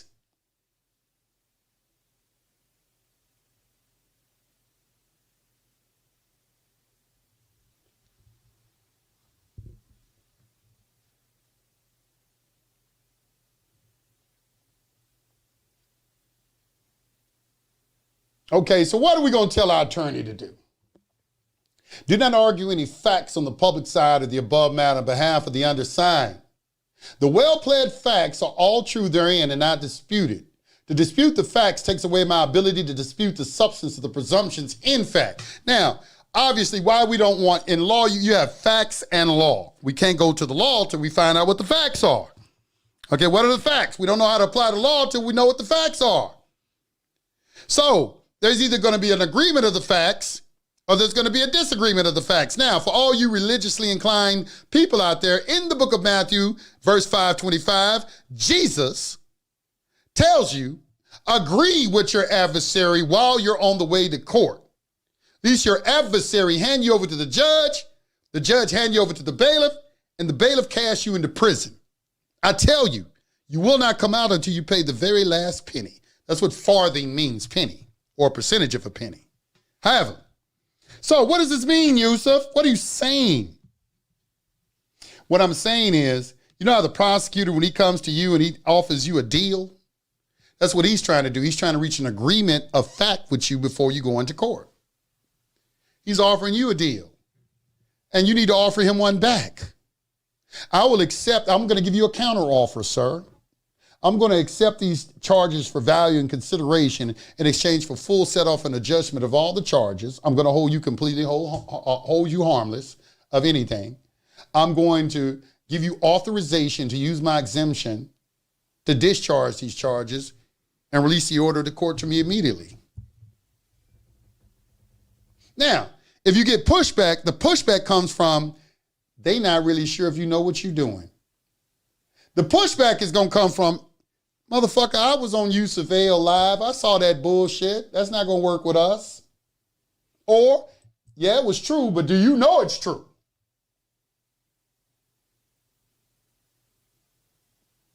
I remember one time, is this back when I was going through my ordeal, I was, y'all probably heard me tell this story before. I'm going to tell it again. I was a jailhouse lawyer, and one day this white man came in jail, and he didn't belong in there, but he was a rocket scientist, and he worked for Lockheed Martin, I think, something like that. But he was a rocket scientist, and I'm like, what is you doing in here? And he got caught sniffing coke on his break, and that's one thing y'all better understand. Everybody do drugs on every level. All right, everybody do drugs on every level. I haven't seen no level nobody don't do drugs on. All right, so So I'm like, we talked a little bit, and his brother was an attorney. His brother was a big time attorney. His brother had his own plane, and his brother was coming to get him out of jail. He said, yeah, he told me what happened to him, and his brother was flying in to get him out of jail. So, he see me in there. I got all this paperwork at my desk, and he come over and talk to me because, I'm probably one of the, appear to be one of the most intelligent people in the whole sale. So obviously he's going to gravitate toward me. So he comes over and sits down and starts talking to me. And I'm, new into this information. So I'm eager to tell everybody I know about it, So I get into a discussion about, hey, this is really what's going on with your charges and all this. And he said, really? He said, my brother is an attorney. I'm gonna call him and ask him. You know how some of y'all think y'all gonna go and ask an attorney if this is true, as if that motherfucker gonna tell you, yeah. But anyway, I didn't know no better back then. So he said he gonna go over and call him. I went over to the phone with him. And so when he called him, his brother answered the phone on the plane. He called his brother while his brother was on the plane. And he said, yeah, you coming to get me? Yeah, I'm on my way to come get you right now. So, he's kind of letting me, I got my ear to the receiver, to the thing too. He's talking, but he's letting me listen. I can hear what's being said in the conversation. So he said, yeah, there's this guy in here and he has some information, some paperwork. And he kind of gives him a little overview of what it is. And then he just said, hey, is any of this true? And this is word for word. I swear to God. And I shouldn't swear. I ain't going to swear to God. But I'm telling you, this is what he said. And this was the first. I don't know if this was the first verification I had. I think it was the second. Because an attorney verified some stuff to me first. But, man, when he said this, I knew I was on the right path. I knew I was on the right path because he said, hell yeah, it's true. How'd he get that shit in there? He said, I don't know. He said, I don't know how he got it in there, but I just want to know it's true. He said, yeah, it's true. He said, but they can hold him up to a year. Ask him if he want to sue. That's what I heard with my own ears. Appreciate Nigel Rankin, the 5 Bones, Yusuf on that Galactic Confederation, Elohim stuff. I don't know what you mean by that. But it's not stuff. There is a Galactic Confederation. You crazy if you think you're the only intelligence in the universe, in a boundless universe. You think you're the only intelligence? That's crazy. The Galactic Confederation is what protects this planet because we primitives. All right, so let's see, it says, do not argue any facts on the public side of the above matter on behalf of the undersigned. The well-pled facts are all true therein and not disputed. To dispute the facts takes away my ability to dispute the substance of the presumption in fact. Number 2, represent the undersigned only on the private side of the matter as per my directions herein and any subsequent directions. Do you see why I'm always trying to get you to become very sharp with an understanding of what's public and what's private? Because all these documents and everything in law uses those terms.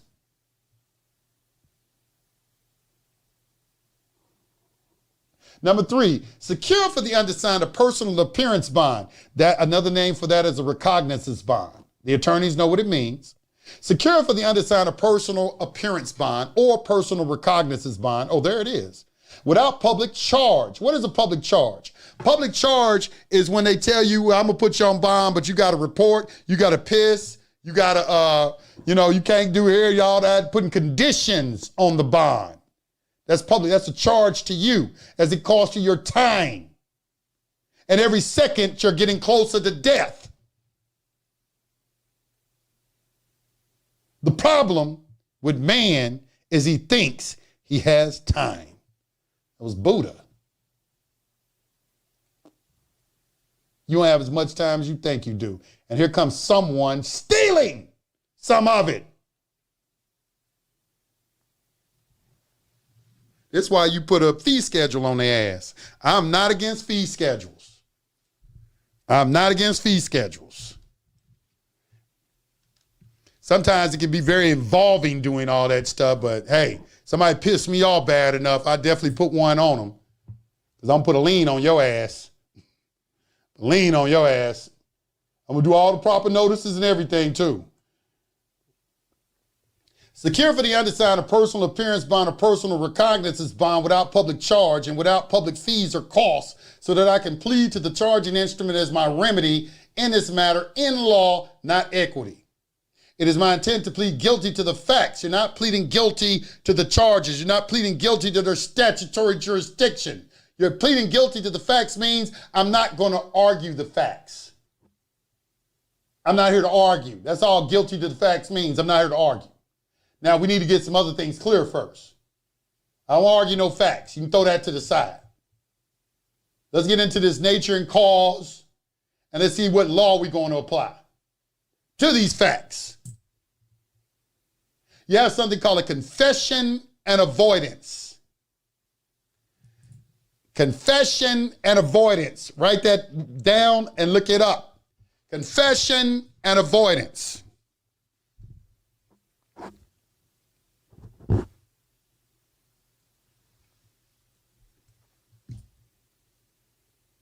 It is my intent to plead guilty to the facts in the charging instrument and not to convert any of the well-pled facts therein, which are all true.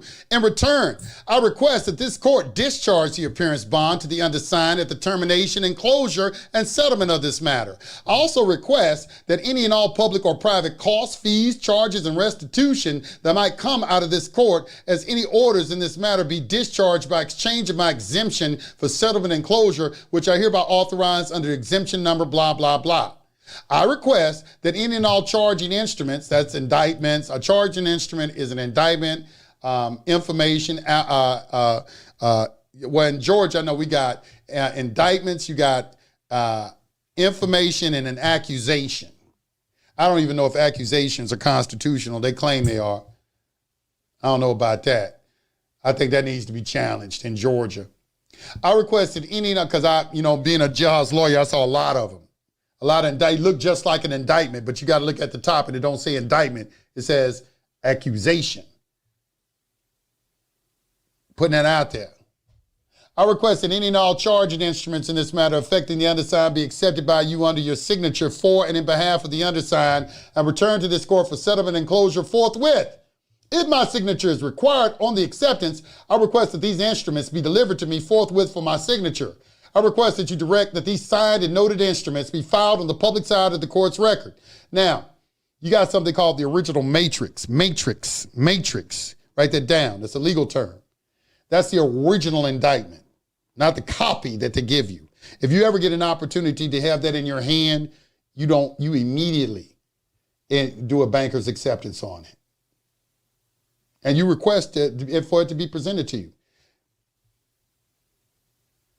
I request that the honorable judge direct the prosecutor to provide the matrix of the charging instrument for me for my personal inspection.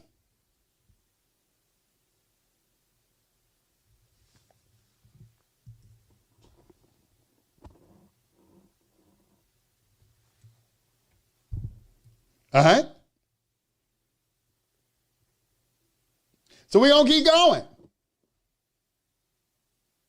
If this court fails to issue an appearance bond to the undersigned under the requested terms of the above paragraph 3, I request that you notify the court publicly of my acceptance of the court's dishonor, and I will presume based upon that dishonor that the appearance bond is in fact issued to the undersigned to secure the undersigned's participation in this matter, or that you would direct my own bond to be filed publicly in the record based on the court's dishonor. Now, we're going to get into case bond. You got different bonds. You got a case bond. A bond just means promise. Don't get caught up or all in all of the word bond. You got, obviously you got financial instruments that are called bonds too. They're all in a sense a financial instrument, but it just means promise. It's your word is bond. Just think of that whenever you hear the word bond. You're giving your word on something. So you want to put a bond in that, you have case bonds and you have like GSA bonds. You can create a bond yourself. You don't have to use those government documents. If you know how to make your own bond, you can do that. Which I would urge people to do, because there is something to be said about when you create all your documents yourself, because that's what sovereigns do. Documents of a sovereign they are in particular to that particular sovereign. In other words, your stuff don't look like nobody else's stuff. You're supposed to know how to create a negotiable instrument.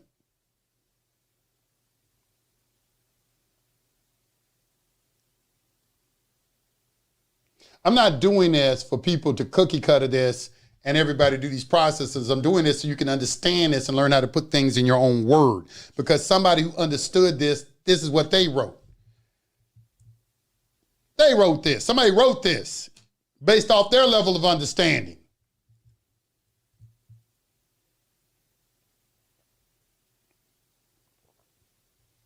Appreciate peace and faith. That 199. I appreciate you, brother. Thank you so much. Appreciate that.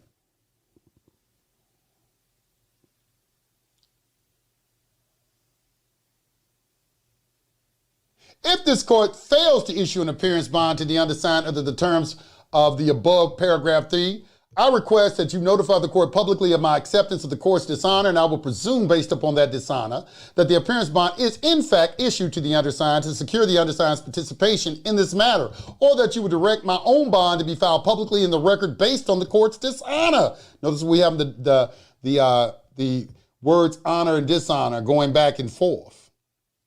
I request that you ask the judge in this matter in open court if he has a sworn oath of office.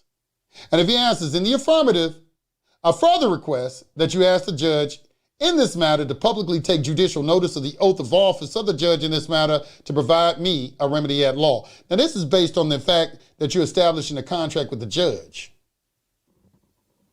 because they're operating off of a presumption. They don't know that you haven't waived your rights under the Republican form of government. All they know is every time you fill out a damn application, you check U.S. citizen. You let them know you're a 14th Amendment citizen.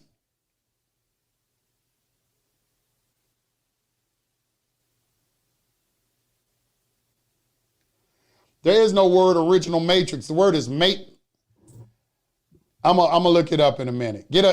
Somebody get an 8th edition Black's Law Dictionary and put up, or you can put in Google legal definition of matrix. Somebody put in, he didn't wrote it in there just how I said original matrix. That's matrix, man.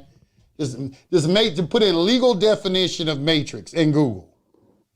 And somebody post what it says, please, because somebody having a trouble in the chat finding the definition of matrix.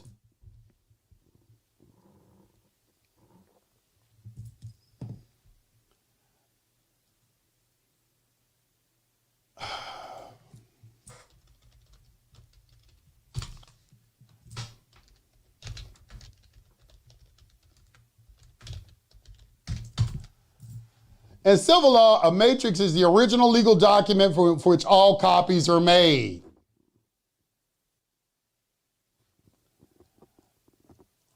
Do y'all see that? In civil law, a matrix is the original legal document from which all copies are made.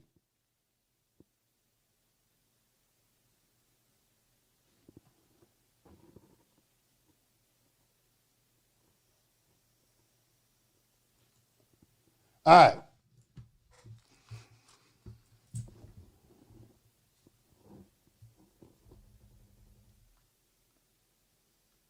Number 10, attached hereto is an affidavit of negative averment executed by the undersigned.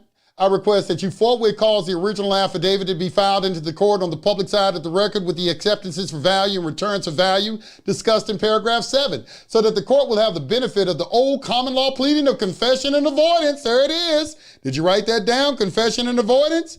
That's what acceptance for value is in commerce.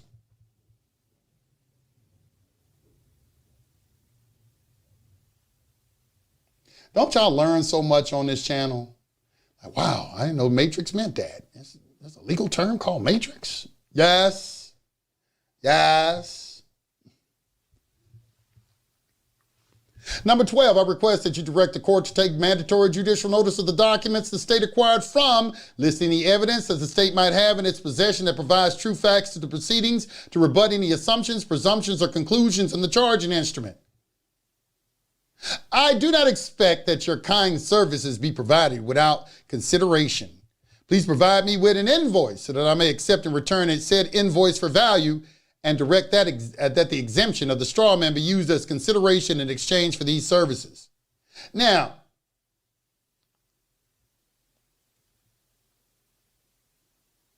I'm going to say this. There is a reason that they don't like to take discharge negotiable instruments. It's not because they're not worth anything. It's because they're just inconvenient for them to monetize. Remember that. You're not here for their convenience. All banking institutions know how to monetize a negotiable instrument, and these courts are financial institutions.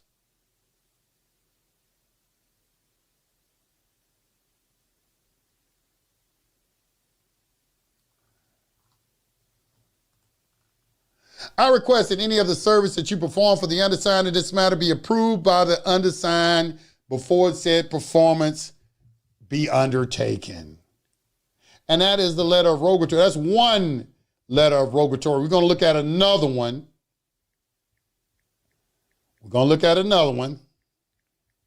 Look at the chat real quick.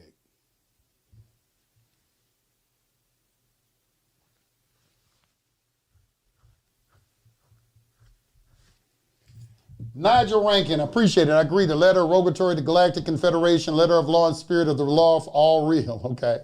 All right.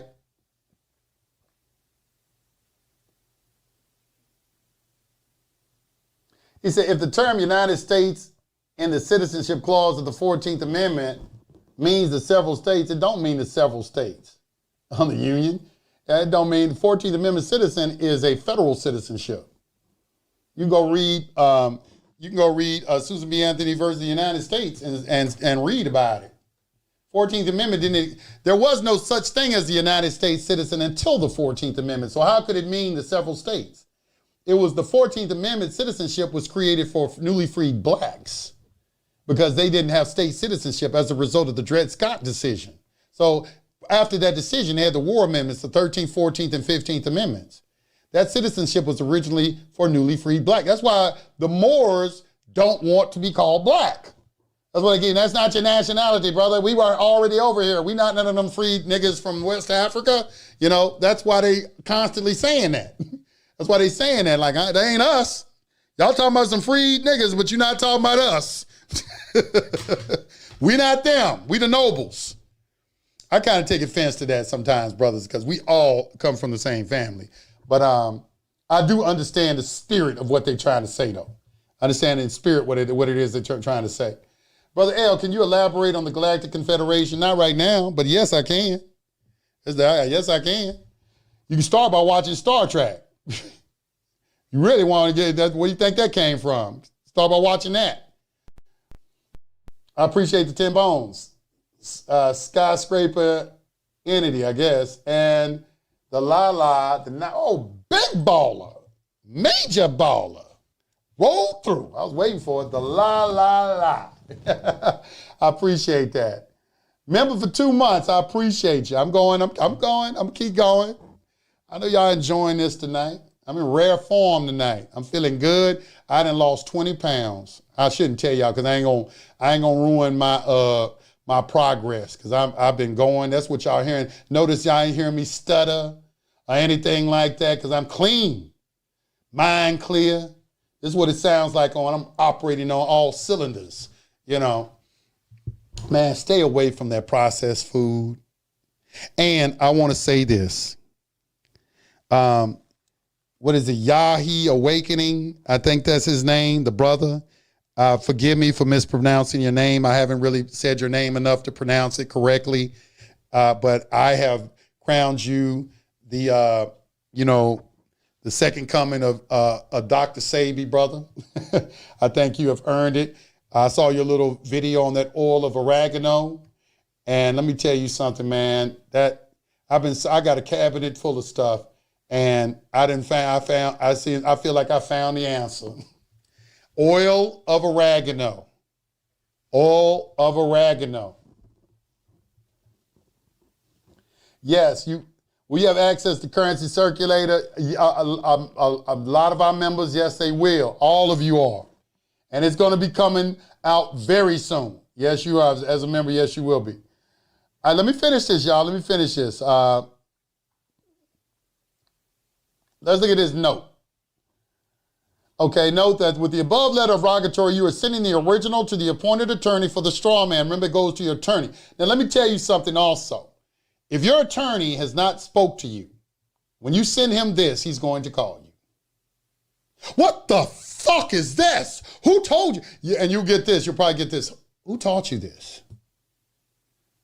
Some of them are so in shock that you even know this.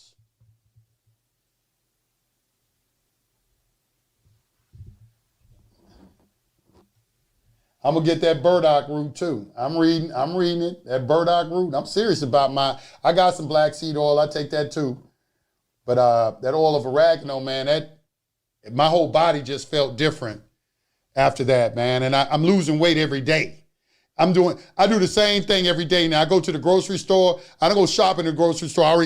I get the same thing at the grocery store every day. Go straight to the checkout. Go straight to the car. Come home. Eat that and then go back, take them pills the same time every morning, same time every night, take my vitamins. It's just the same thing every day, and every day I get the same result. 2 pounds drop off, 2 pounds drop off, 2 pounds drop off. I'm like, shit. Keep it going about 30, 40 days.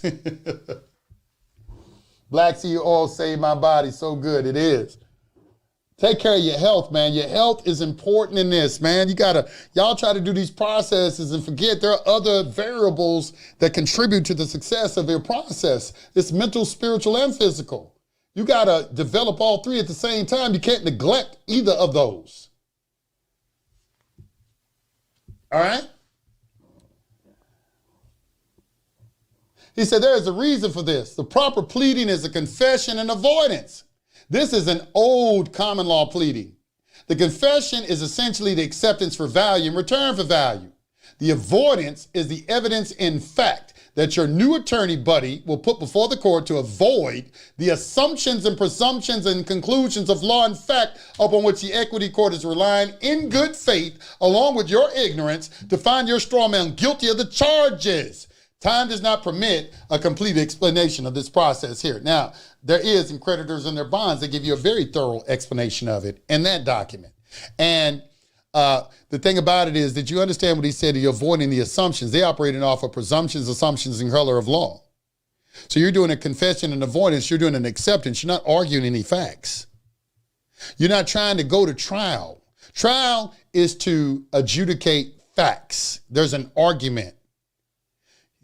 Well, Your Honor, he said the sky was blue. I said it's purple. We can't agree, so we need to come and you tell us which one of us is right.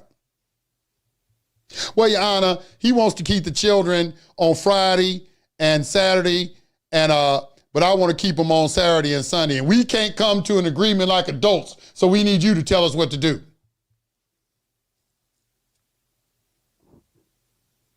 I heard judge say one time, he says, it's a shame public servants got to tell private sovereign Americans what to do. That's a shame. Treat them like children. Treat them like children. And you wonder why when you come into court, they don't want to honor you. Look what things you do. Stop and think for a second of the things you bring into those courts. There are some judges that they are so out of, like, look at Kamala Harris. Kamala Harris, she's completely disconnected from the black community. She don't know what she ain't never been in poverty. She probably ain't never even been in the grocery store. She had to shop for you think Kamala Harris shop for groceries? Pays an electric bill? She's completely disconnected to your plight. And so are some of these judges. They don't come in your neighborhoods. They don't listen to your music. They're not in your social circles. They think you crazy. A lot of them think y'all animals. And we're going to have a discussion about that.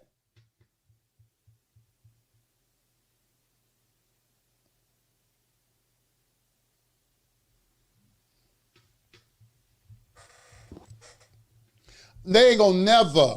They always going to say it's some sovereign citizen stuff. That's why I said in the beginning of the broadcast that they label things and attach a negative connotation with it. This is how, like you got the what is that? The poor sovereign, whatever that Jewish organization is. They're all Jewish organizations. And they're the ones that are behind all of this, because the communists are behind denigrating the word sovereignty, because sovereignty is a direct threat to communism. So they don't anybody in the Democratic Party want American people calling themselves sovereign, because that whole party is resting on you accepting benefits and privileges, you being welfare recipients. Why would they ever want you to start calling yourself a sovereign? Of course they're gonna demonize the word sovereign and start calling you sovereign citizens. Well, we got case upon case of case law where it shows that the American people are sovereign. It's up to you to check them on that. When they call you this a sovereign citizen, say, yo, excuse me, sir, but there's no such thing as the word sovereign citizen. I haven't seen that in a legal dictionary or in anything. But I've seen in all of the case law where the American people are called sovereign. Now, do you agree with that? Oh, well, you gave up your sovereignty to the government. No, we hadn't. There's a case called Chisholm versus Georgia that addresses that fiction that you're talking about. The first Supreme Court case. It says that's a lie. The government cannot have what the people don't have. For the government to be sovereign, that power had to be delegated from the people. So sovereign. That is what the Supreme Court justices said, not me.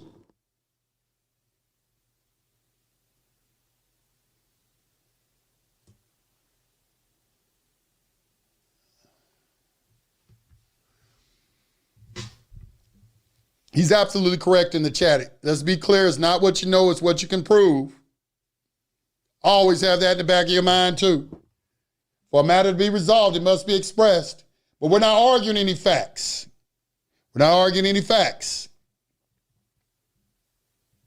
The avoidance is the evidence in fact that your new attorney buddy will put before the court to avoid the assumptions and presumptions and conclusions of law and fact upon which the equity court is relying in good faith, along with your ignorance, to find the straw man guilty of the charges. Time does not permit a complete explanation of the process here.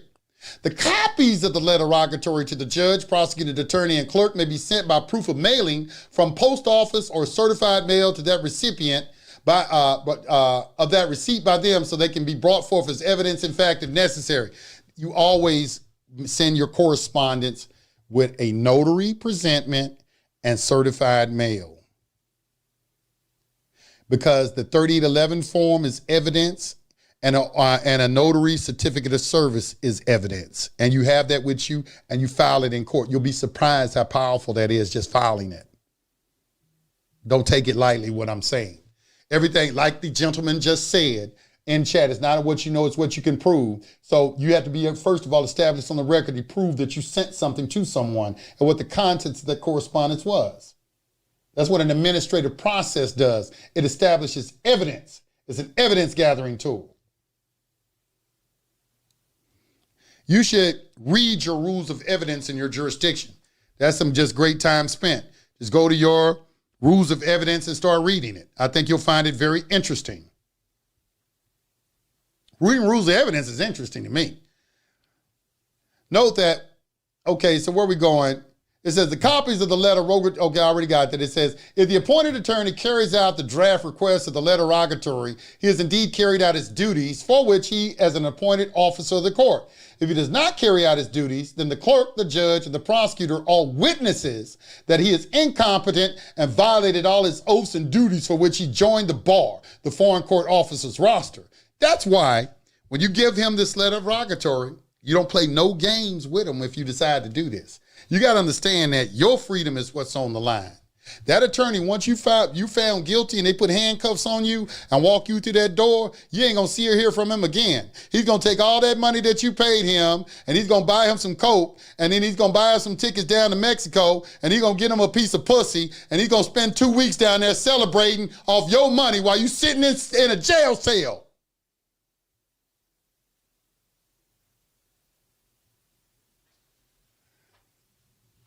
So I don't care what he thinks or how he feels. This is your life.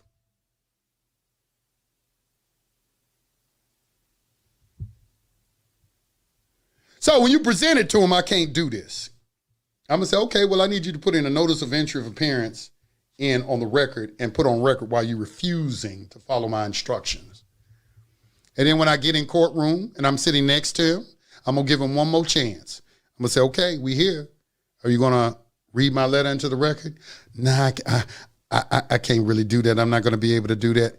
You immediately stand up and say, Your Honor, counsel is refusing to follow my instructions. Therefore, counsel is no longer necessary. Counsel is hereby fired. I'll be taken over, as is my Sixth Amendment constitutionally protected right to do. And I'd like to make a part of the record the instructions I had for said counsel. And you read that letter of rogatory into the record.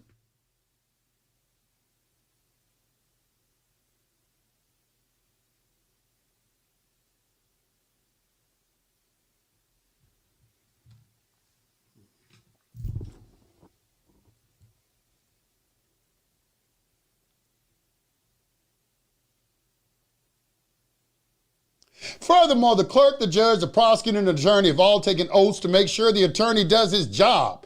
Now that they are told what his job is, they had better see that he does it, or else they are also in violation of their oaths of office to their foreign courts. The reason that most attorneys say that any correspondence between them and their client is confidential is so that the attorney can help conceal the nature of the test going on here. And that is true. I don't believe in that. They got attorney-client confidentiality. You believe in that bullshit if you want to. The letter rogatory is a private letter, but it is not a secret letter. Romans 13 said it best. Those who do right do not have to fear the rulers. Only those who do wrong fear them. Now, this is a very, very beautiful. Paul said something good right here. He says a lot of good things, even though he was the 13th self-appointed apostle to the Gentiles. But he said a lot of good things. This was one right here. And because, like I try to tell all of you, like to go to trial, you know, because you think, oh, I got this secret knowledge, I'm going to go to trial. Look, trial is not for guilty people who think they finna find a loophole and get off scot-free. It don't work like that. I haven't seen it work like that consistently. You can test that game if you want to, but that's a big risk. If you've done wrong, acknowledge it and accept it for value. If you have not done any of the, what are the common law? Let me look at this real quick. Common law felonies. What were the common law felonies? Let's see. What were the common law felonies? All right, here they are. Murder, robbery, manslaughter, rape and sodomy, larceny, mayhem, and burglary. These are common law. So if you do some burglary, which I feel like people who break in houses and steal cars, they kind of like at the bottom of the totem pole, because you don't have no law of attraction, no intelligence. You can't think of nothing else to do but steal some shit from somebody else. You got to be at the bottom of the barrel. Well, maybe murder is at the very, very, murder and rape and all of that. I ain't gonna say that, but it's just, I'm talking about like in the hustling world. But murder, obviously, robbery, obviously, manslaughter, even though it's an accident, it's you were incompetent in some kind of way or irresponsible. Rape and sodomy, because you know when you're in civilized society, you have a duty to operate responsibly. Rape and sodomy, larceny, arson, mayhem, and burglary. These are actual real felonies. So what is this bullshit where they keep telling me that it's a victimless crime and you're going to put me in jail 35 years for? When you have two consenting adults and there was no injured party. No. No. All right.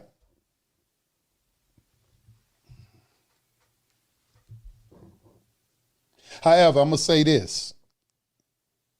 You better remember what Jesus said, go and sin no more. Don't think because you know this, well, I'm just going to sell drugs for the rest of my life. You're not going to keep poisoning your community for the rest of your life and think there's not going to be some sort of payment that's going to be meted out to you some sort of retribution that's going to fall down on your head. You get away with nothing. At the end of the day, the scales must balance. Yaki Awaken. Yeah, I like that name. Yaki Awaken. I love his name. I like that brother. I like that brother. I like him. I think it's a blessing we got him. I mean, he's a breath of fresh air. You know, we lost Dr. Sabi. I mean, lost Dr. Sabi, you know, under nefarious circumstances. And Yaki, I think, very nice. And I think he needs to be crowned the successor to Dr. Sabi. You know? At least he get my blessing, and you know, I can do what you want, but he got mine. We need brothers like that in the health field. We need that. So let's go, let's keep going.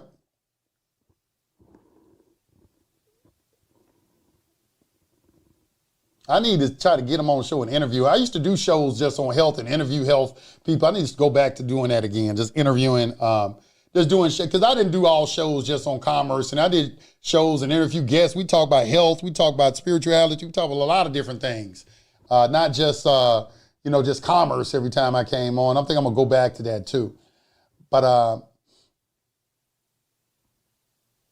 the ruler is God's servant to help you. That's right. A king cannot rule without God's sanction. That's why the bishops are on the side of the king and the queen. But if you do wrong, then be afraid. He has the power to punish. He is God's servants to punish those who do wrong. Genghis Khan. What's that beautiful quote again from Genghis Khan? Somebody post that beautiful quote. If you had not done wrong, God would not have sent me to punish you. But if you do wrong, then be afraid. You're supposed to fear the Lord. Do you know what fear the Lord means? Fear the Lord means fear God's law, because within God's law is already programmed the punishment. That's what cause and effect is. It's already been predetermined what your punishment is going to be by the course of action that you've already taken. This is how you prophesy. Prophecy is a child of cause and effect. If you understand cause and effect, you can prophesy.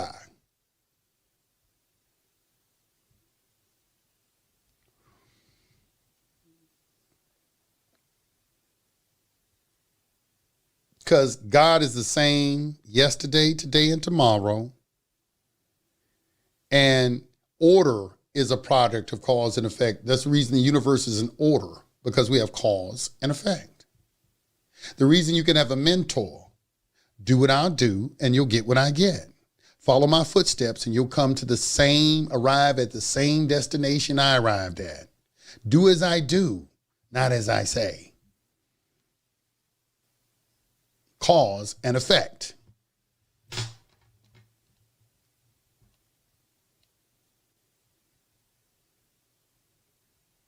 Let me read this again. The reason that most attorneys say that any correspondence between them and their client is confidential is so that the attorney can help conceal the nature of the test going on here. The letter rogatory is a private letter, but it is not a secret letter. Romans 13 said it best. Those who do right do not have to fear the rulers. Only those who do wrong fear them. Do you want to be unafraid of the rulers? Then do what is right, and they will praise you in private, not public. The ruler is God's servant to help you. But if you do wrong, then be afraid. He has the power to punish. He's God's servant to punish those who do wrong. So you must yield to the government, not only because you might be punished, but because you know what is right. You know, I remember back when I was talking to a federal judge, and I had an affidavit of truth. And I was reading the affidavit of truth, and there was this portion in there where I was telling her, I'm like, I'm not a legal fiction, I'm not a U.S. citizen, I'm not a corporation, I'm not an ens legis, I'm not a nom de gore, I'm not this, I got a list of shit. I'm running down the whole, I'm trying to cover everything, every possible presumption that could possibly be out there. I try to incorporate it in my affidavit. And I'm just watching her as I'm reading it, and she got this frown on her face while I'm reading. She's frowning at me, just looking at me like, "Hurry up and get fucking through with this fucking bullshit." Kind of that kind of look on her face. And then, but I always remember I came to this one thing I said. I told her, I said, "I'm not a heathen." And when I said that, her whole, everything about her changed. She's like, she picked up my paperwork and started looking at it, started examining it. I'm not a heathen. How do you know you're not a heathen? Well, do you follow God's laws? Do you believe in God? They teach in a lot of heathen activity today in the United States of America. They tend in, and in Leviticus 25:45, they have the authority to convert a heathen into a slave. You know that, right? God allows that. Why would God offer the protection to those who don't believe in him? That's what a heathen is, a person who doesn't believe in God, who doesn't honor God. So why would you expect the protections of God and you don't honor God? Why would you expect to be wealthy and you won't allow God to utilize you to bless other people? You're not going to be a custodian of the wealth of the creator of the boundless universe. So why would he make you a custodian of wealth when God blessed people through people? Let that marinate. If this article is too much meat, do not write. Well, we don't need to read this. All right, we don't need to read that. All right. That was number one. That was the first one. So how was that? What time is it? I'm gonna do another show and do the second one. Because I think that's a long reading too. And I'm gonna go through it just like that. So I'm gonna break it up into 2 shows. But so this is gonna be part 1. And we got a part 2 coming tomorrow on another letter of rogatory. But I want you to go back and watch this video again. And, it takes repetition. It takes about 7 times to master something and about 10,000 hours, 10,000 hours, about 7 times to read something, though, to get a good understanding of it when you read something. And this might be new to a lot of you, but if you've ever dealt with the court system and a public defender, you all know what's going to happen. You're not going to do nothing for you but be the messenger boy to come and tell you that the prosecutor's offering you a deal. That's because you haven't given any instructions. So give him instructions. What do you got to lose? Because if you don't, your ass is going to prison.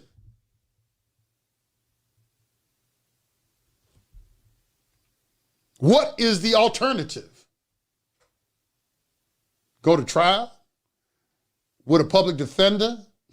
I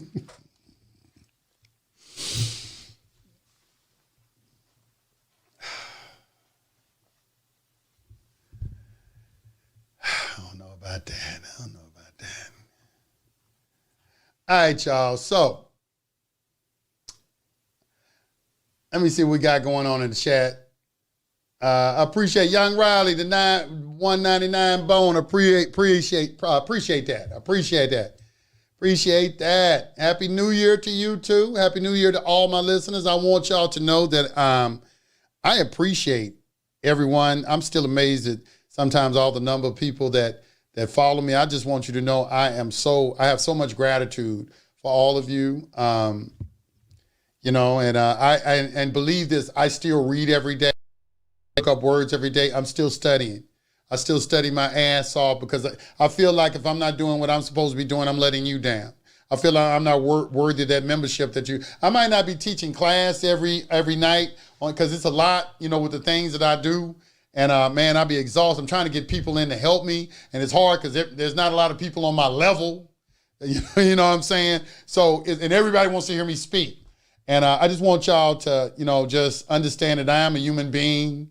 And I'm getting older, and things are slowing down a little bit. I'm still in good health, but it's just it's a lot. But that's why I want to lose this weight and fully energize this body because that'll allow me to, I think I'll even be able to give you even better content than what I'm doing right now.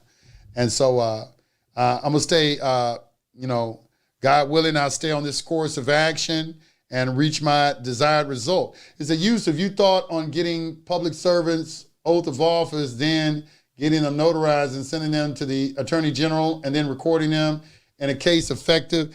I can't say yes or no to that. I wouldn't send the original oath of office. I would probably make a copy. Notaries can make certified copies. You need to learn how notaries make certified copies. What I would do is make a certified copy of it and send it to them, because all you're really doing is it's just a notice. It's a notice is what you're doing. So you want to notice them that you are in possession of their oath of office and you're desirous to contract with them because you are asserting your rights under the Republican form of government. And that's the original compact with the public. Because that's what the Constitution does. It protects the private from public encroachment. That's the purpose of the Constitution. That's why the Constitution is public law. It's not private law. It's public law. It's in the public. It's not in the private. I'm a woman, Yusuf. Ether, dollar now. Okay, I'm sorry. That's something like a man would say, but okay, woman. Okay, I'm glad to see one. I'm sure you know what the ether is too. That's nice. That's nice. I like words like that, like ether. That's an esoteric term, but I think it's very descriptive of the universal mind or the undifferentiated. There are various names that could be attributed to it. From age 18 to 23, I took 23 from age 18 to 23. I took 23 plea deals to stay free. Public defender was like a drug dealer for the state, and I was addicted to it. After 5 cases, 21 felonies stacked up, and finally end up in prison. And let me tell you something, bro. Let me tell you something, man. Young, I don't know who you are, Lord Sonic. That's dangerous. When I see shit like that, I saw a lot of that. I saw a lot of young men in county jail. They got these back-to-back felonies. Because you got some of these jurisdictions, they don't want the feds in their jurisdiction because they want to arrest their people and keep making money off of it. So you'll never see the feds come in their jurisdiction. But what I will say is you letting all them felonies stack up, if you ever kept a federal case, you're going to be gone. It's going to be game over. You got 21 felonies and you catch a federal case, you through. That's life. When they run your pre-sentence investigation, your criminal history report, the points where you gonna come in on that sentencing guideline, you might as well, if you're gonna get caught, make sure that it was for 100 keys. 200 keys or something like that. You might well go all out. If that's what you're gonna think you're gonna continue to do. Because you catch that felony, you catch that Fed case, you're gonna be gone. All right? That's what, and I'm gonna say this too, that's a problem with a lot of individuals who've never had an interaction with the feds, and they just been like on the state, and they understand the feds and the state, two different animals. The feds is Satan. The state is demons. You gotta look at it just like that. When the feds come, it's Satan itself is coming to get you. He didn't send his minions. He came to get you himself. And you're going to see it's a whole different experience, all right? Keep it going, brother. We're here. Appreciate you and support you. If you need a lifeline in Los Angeles, California, please reach out. Okay, bro? I will. Are both forms on SBC? Yes, they are. You can Google them. Just Google using the attorney as a private, international private attorney, international lawyer. Using the attorney as an international lawyer and creditors in their bonds. You can Google these, they'll pop up. And then just scroll through it, you'll see the Letter Rogatory. They on the internet, they free, ain't nobody hiding nothing. You can find them on Google. But they are on SBC University too. Brother Yusuf, with my own gun case, can I close dashes, not being a secured party? Yeah, I mean, closing an account really don't have anything to do with secured party. Secured party is status correction and secured party are kind of two separate things that merge together. You need the status correction and secured party because you need the status as a private American citizen to be able to put a signature on negotiable instruments, because the public is bankrupt. So the private is where the substance is. That's how commerce operates, through signatures of private individuals. So you're giving them a notice. In fact, now, if they operating off of presumption, you're destroying that presumption. There's no certain way to do a status correction. I can't even tell you that. All I know is they just tell you got to give notice. Nope, nobody says you have to file nothing in a commercial chamber. I understand the necessity for it, but is that the only way? Doesn't say that in the UCC. You know, there are many. That's why I say you got to study principles. Remember, principles are few, methods are many. There's somebody always trying to create a new process every day. Because they want to be different and want to sell you something. And they know to do it, they got to be different. But it's the same shit under a different package. Just telling you. Feds come at you, you better get on your knees and pray. I wouldn't say do all that, but I bet you just better understand you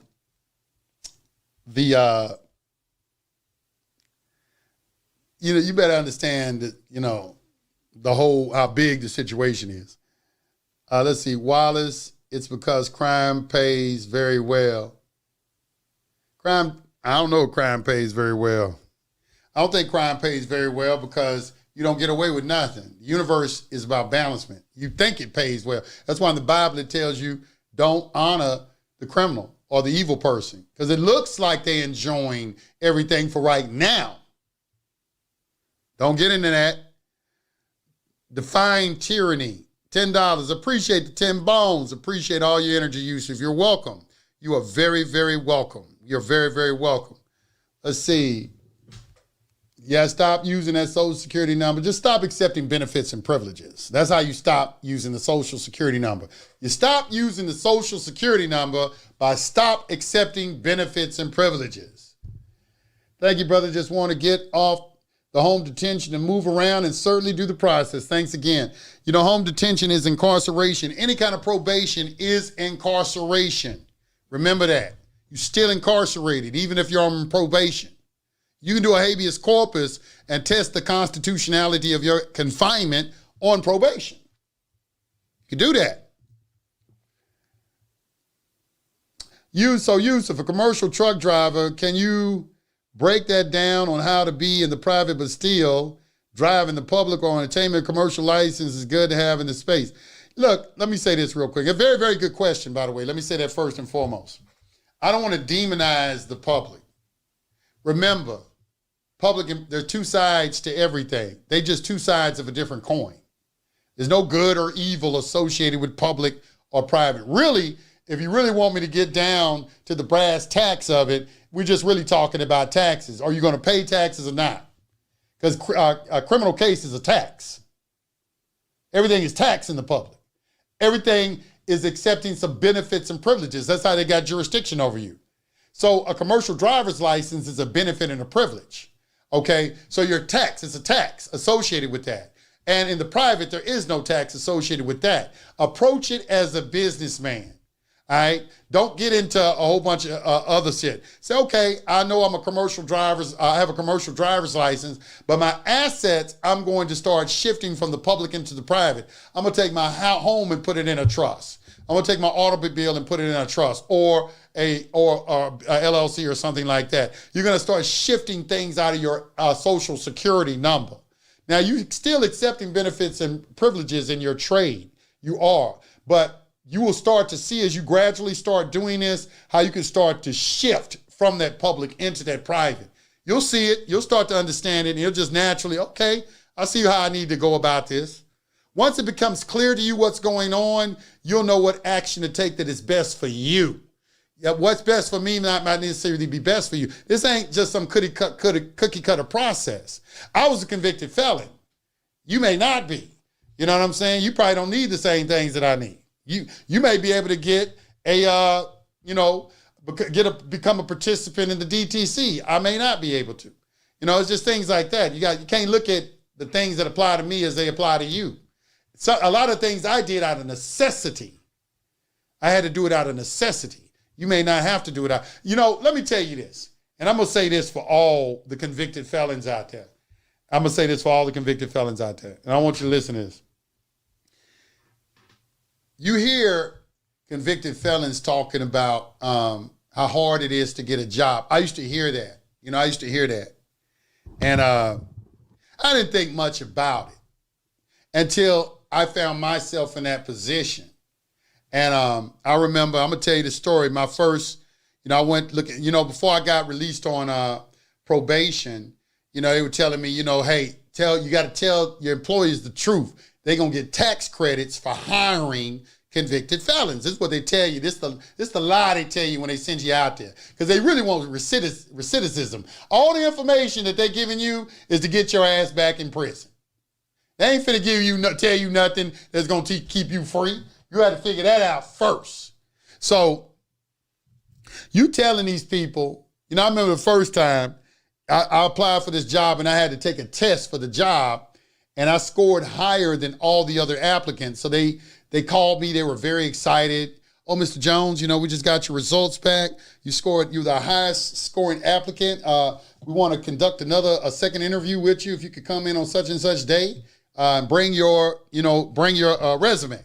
So I typed out a little makeshift resume, you know, whatever I could, because I had a little working experience on there, but whatever I could put on there. Went up there, and he's looking at my resume, and he sees what they call a gap in your employment, where, okay, for 5 years, I see you worked here, but wasn't nothing happening in this 5 years. Why these gap in your employment? That's usually their indicator that something happened here, and they want an explanation. I said, okay, sir, well, the first thing I want to let you know is, you know, that, you know, I was incarcerated during those times, but I want to assure you that I'm the kind of employee that's going to show up on time, and I'm going to be diligent in the exercise of my duties and assist you in making, you know, your business successful. I'm sorry, you got to get out of here. I can't take you. Nigga did a 360. He was all excited. He did a 180 on me so cold. I went from the best thing since sliced bread to nigga get out of my office. So that was the first time. So, you know, I'm like, damn. I'm like, you know, so then I go to another job. Tell him the truth. He want to know what I'm doing. Oh, I can't hire you. Kept happening. Try to get a job. I'm in the university. Somebody said, well, go get a job at the university as an assistant for one of the professors. I go do that. He want me to be a janitor and sweep the floors. I ain't do that. So I break all the way down and try to get a job at a temporary agency.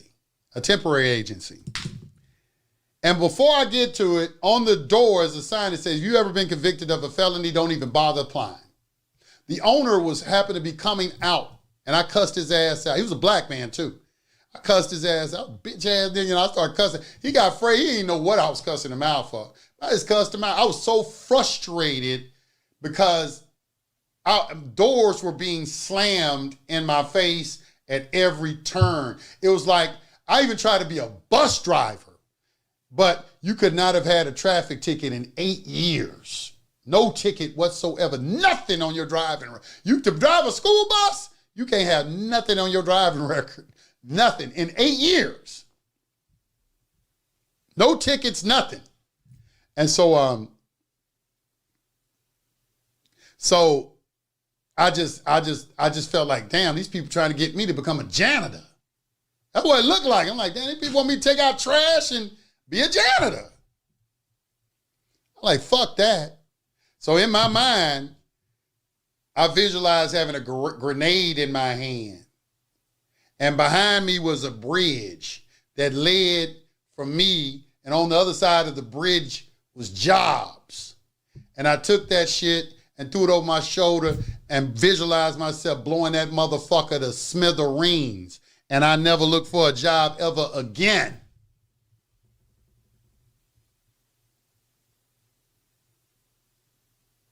Because It is my contention, and I want all convicted felons to hear this. If you get a convicted felony on your record, you don't have no choice but to become an entrepreneur. Because all my buddies who are convicted felons are very successful entrepreneurs. A lot of guys out there who were successful entrepreneurs got felony records because they have no other option. And that's when you can perform at your best when you ain't got no choice. You fuck up when you have a plan B. Plan B is planning to fail. The double-minded man can hope to receive nothing from the Lord.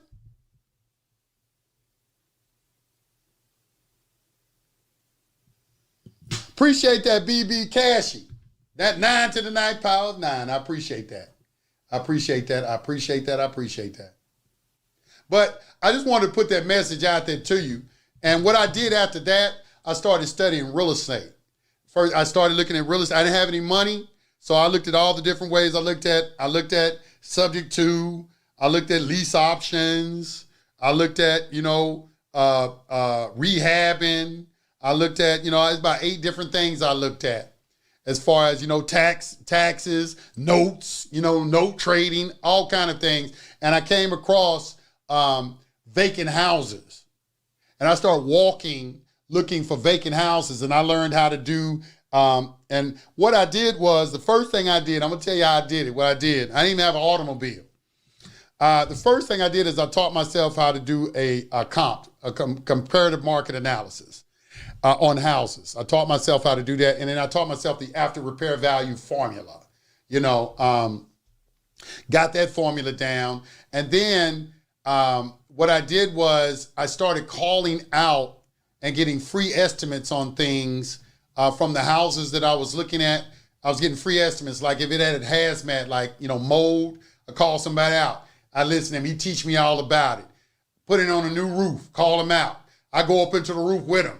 He teach me all about it. Pressure washing the house, all kind of HVAC, what it costs to put in a new kitchen. I'm going to Home Depot. I'm pricing things and doing all this. And after a while, I had it stuck in my mind. I knew it by heart. I could roll through a neighborhood and just look at the house and kind of determine what the value, what it was, without even doing a comparative market analysis, just knowing my neighborhoods. All right. And I started accumulating all this possible deals and this vacant house, I'm walking through neighborhoods, write down the address of the vacant house. Then I go to the tax assessor's website, get the owner's name. And then from there, back then, in the early days of the internet, it was pretty easy to find people. They had free yellow pages on the internet. So I would go on there and I'd probably find about 30% of the people through that. And the rest I'd send out a letter to. And I'd send out the letter on Thursday and all the calls would come in on Saturday. Because back then you had to pay for your phone too. And but it was free on the weekend. So I strategically mailed out my letter because I knew the people get on the weekend and all the phone calls as an investor, they would come in on the weekend.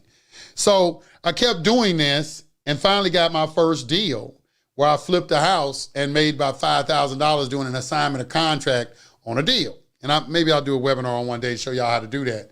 But that was I was my first, and I even showed my probation off. I was so happy. I framed that check and everything because it's my first time doing something, and it freed me. Freed me. Wasn't no going back. I had a taste and I ain't looked back since. And, I would advise you, if you're going to truly be sovereign, you need to start, the world is shifting. There's more opportunity than ever before for you to become your own entrepreneur. In the words of Rabbi Finkelstein, when you work for someone, you make somebody a partner in your business. It's always your business. An individual is a corporation soul.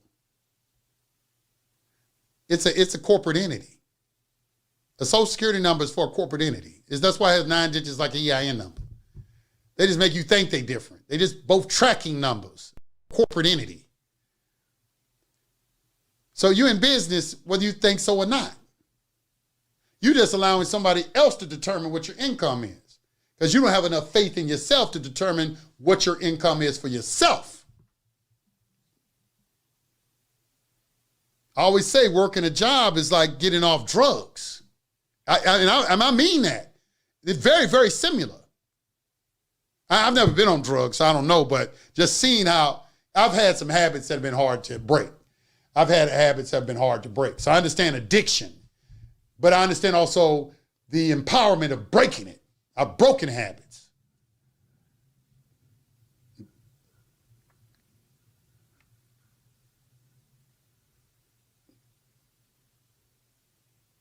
God is unknowable and undefinable. God is a German term they use. We use the word the all. But God is unknowable and undefinable. I appreciate Kerry Lumpkin, the $5. Appreciate that, bro.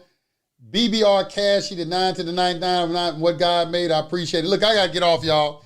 I want to appreciate everybody out there and, appreciate all you listeners. And I will see you on the next live. All right. Like, comment, and subscribe. Push the notification bell for all if you're not getting the notification of the shows. And let's make the channel grow. I'm trying to get to 100,000 subscribers. They trying to keep me back from my plaque, man. Y'all help me get my plaque. Share this. Share this. Peace to the gods. I'll see y'all on the next show. Bye.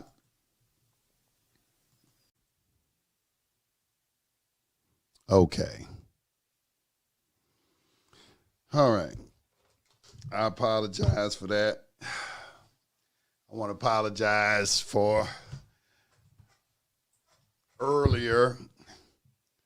It looks like I got everything situated and taken care of with the audio. I wasn't paying attention to my levels. I'm just like that, man. I be so into reading and my mind be so into what I'm doing because I got stuff up to like look at y'all telling me, hey, and I'm not. I'm just into what I'm saying and not paying attention to what I'm saying. I hate it when I do that.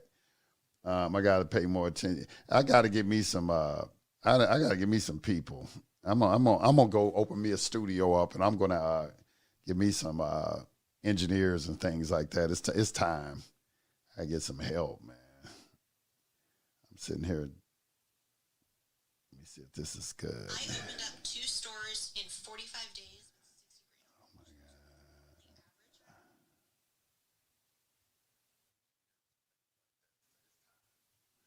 God. Yeah, okay. So that should be good. So how's that sound? Y'all give me a sound. Y'all give me a sound check. How is the sound now? Sound is okay? I want to make sure the sound is okay.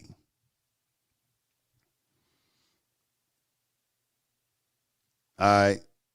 Want to make sure the sound is okay. Yeah, I gotta get some. Yeah, I gotta get some help, man. Give me some help, man.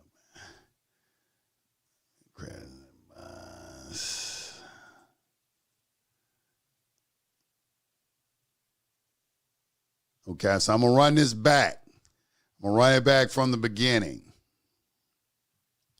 Run this back from the beginning. Let me get it on the screen. Okay, today I'm doing a part 2 of the Letter of Rogatory. Okay, the Rogatory letter, and this one is coming out of a different document, so it's going to be a little different from the first one that you read. And I want to preference everything I'm saying first of all by the mindset that you have to be in this. You have to understand that when you're reading this material and you're reading this Letter of Rogatory, it's coming from the vantage point of a person who understands that it is not him that is being listed on the indictment information or accusation or whatever it is. That all caps name is what is called a juristic personality or juristic persona, a straw man, a transmitting utility, a entity, a bridge between the private into the public for the conveyance of commercial energy. This is what we're looking at this at. We're looking at all this from a business eye. We're conducting business, all right? And your estate is what that straw man represents because they are seeking to put some sort of attachment against your estate for the repayment of a debt. You receive some sort of charge. That charge is a lien. You read that when you get a Black's Law Dictionary under the 5th sense of the word, you'll see that a charge is a lien. A lien is evidence of a debt. If there's a debt, there's a creditor and debtor relationship. If there's a creditor and debtor relationship, all the time, anytime there is a creditor and debtor relationship, I don't care if there's in all 50 states, I don't care if it's in the United States of America, if there's a creditor and debtor relationship, creditor and debtor law applies, which we're going to talking about now is the UCC. Because liens can be used to form bonds. Because somebody put a lien on property, they can make a bond and sell it. Okay, this dude over here owes me some money. He owed me $100, but I'll sell it to you for $80 and you can collect $100 from him. That's what's going on. All right. So our processes are an attempt to, first of all, see if we can get some disclosure of the nature of the charges, that this is some sort of debt collection, and also to offer our commercial energy voluntarily without getting into too much conflict about it, because there isn't any money, so there's no need for us to engage them in some sort of bitter discourse about the entire matter. We want to get them like, look here, I know this is a commercial charge.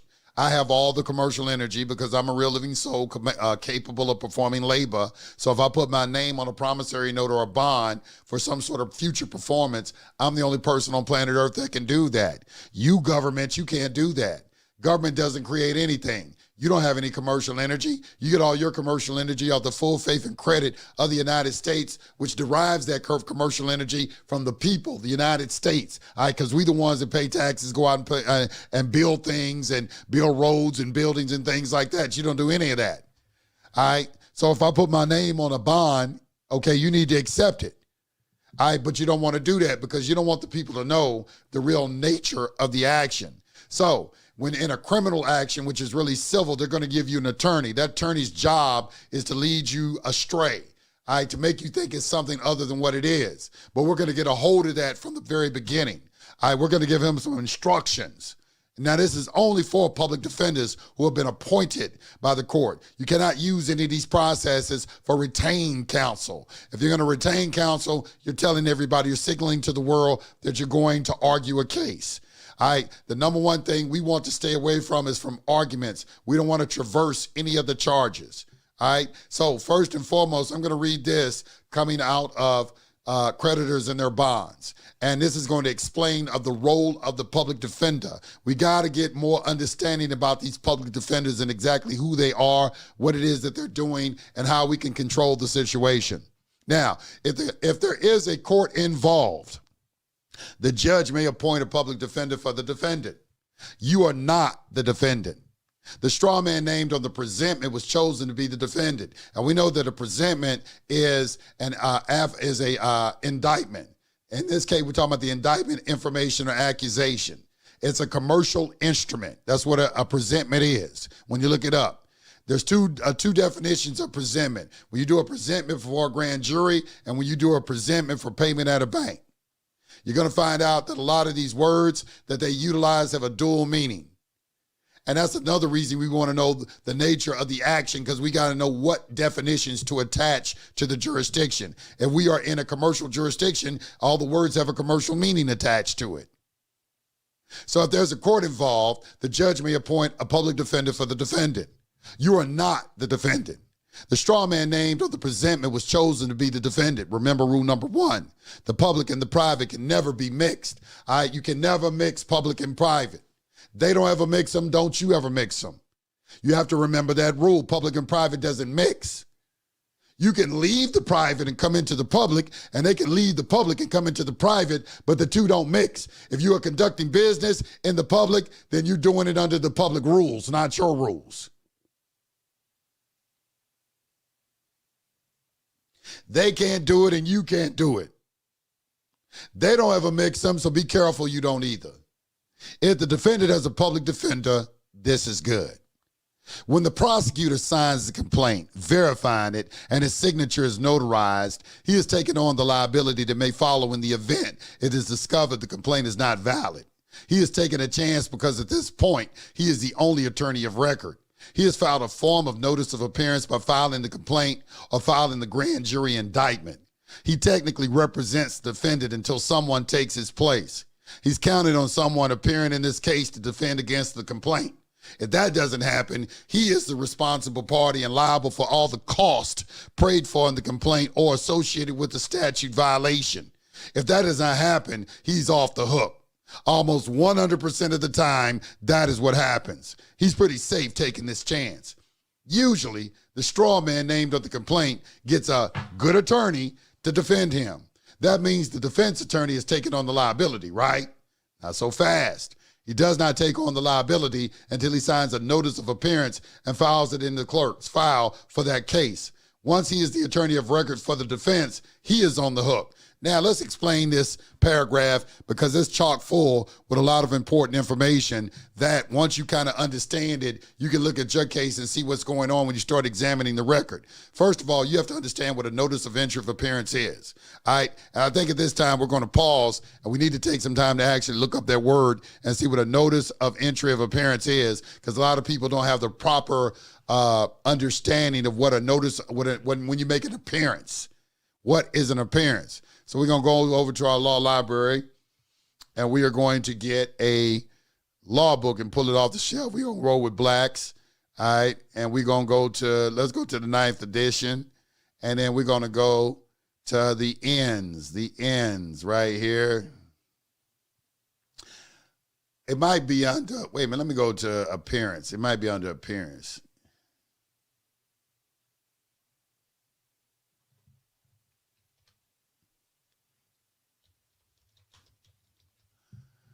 Gonna do an appearance. All right.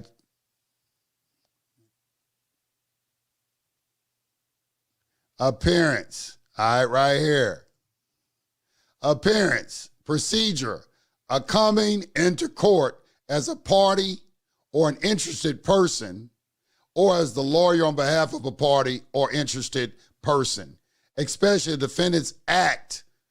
Especially a defendant's act of taking part in a lawsuit, whether by formally participating in it or by an answer, demur, or motion. If you file a motion, you made an appearance.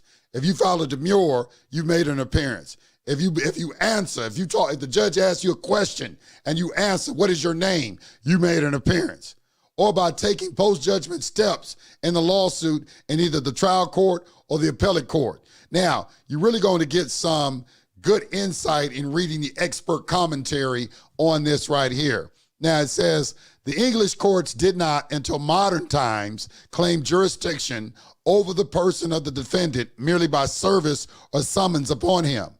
It was deemed necessary to resort to further process by attachment of his property and arrest of his person to compel appearance. This is exactly what they do in admiralty. This is straight out of admiralty. You go read clerk's practice, that's what they do.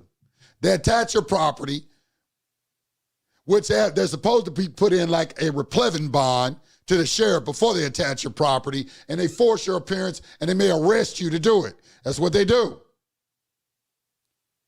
All right, it goes on. It says they're going to compel your appearance, which is not mere presence in court. Your appearance is what?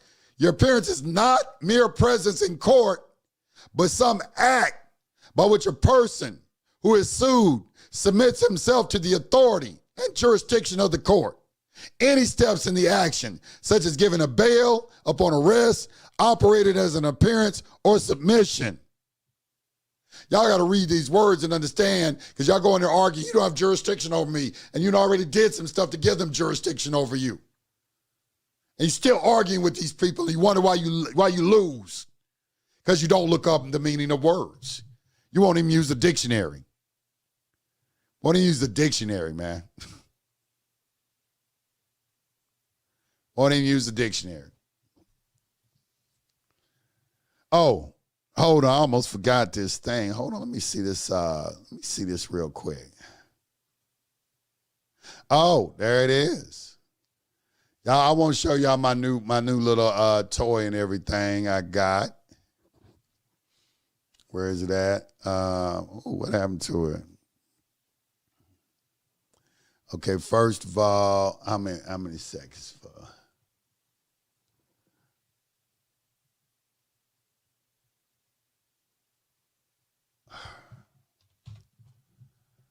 All right. So I want to, well, I got, look at this. Where here we got bam, bam, bam.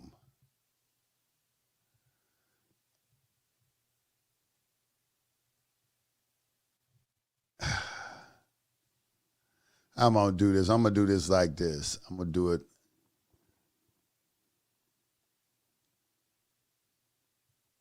Duration.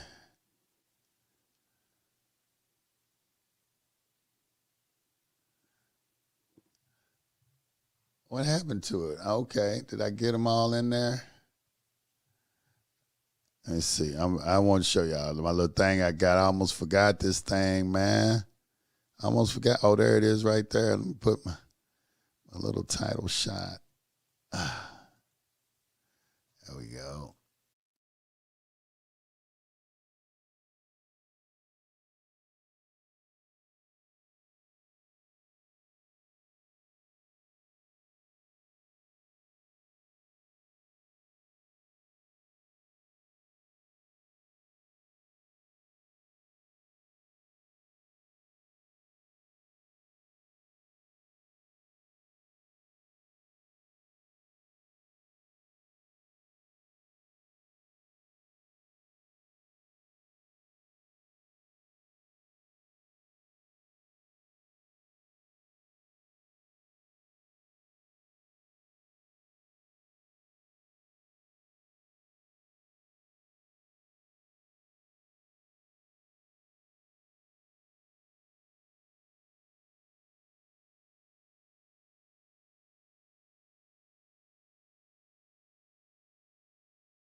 Check, check, check. All right.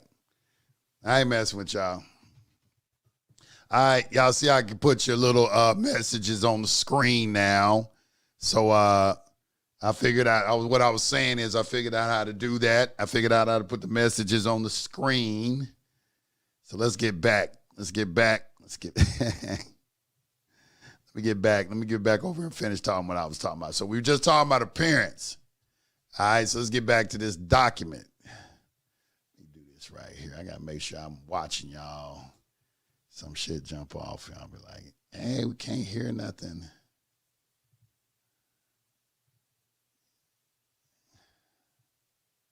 Yeah, that's it right there. Yeah, that's right there. That's dope right there. I can. All right. What y'all talking about? Ain't no audio. Y'all can hear me? Check, check, check, check. Yeah, y'all can hear me. What you talking about? All right. So we're going to get back to this public defender. All right. And let me make sure y'all hear me now. All right. You know, there's a lag on the, I can read what you're saying, and then when I answer you, there's going to be probably about I don't know, I think a 30-second lag when I talk and I say something, you know, like when I say something before you hear it. So let me see. Before I move on, I'm going to make sure that y'all can hear me okay. All right, cool. All right, check. I appreciate that.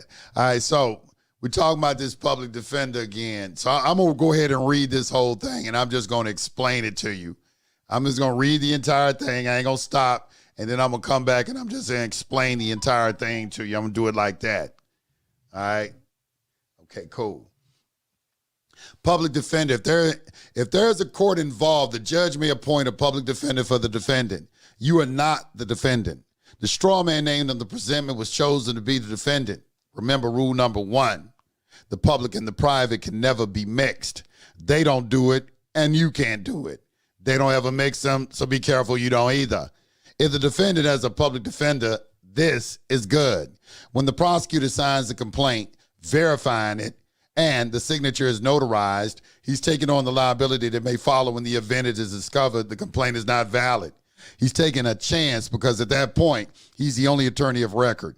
He has filed a form of a notice of appearance by filing the complaint or filing the grand jury indictment.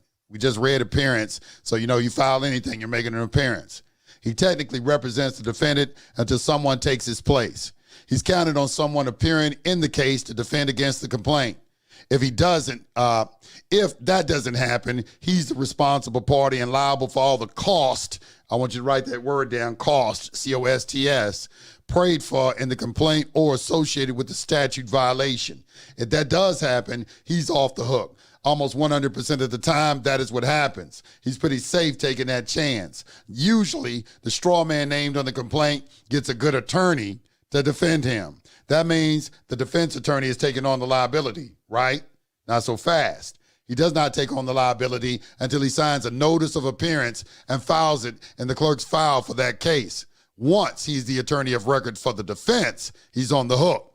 Now, he has to get someone to take his place.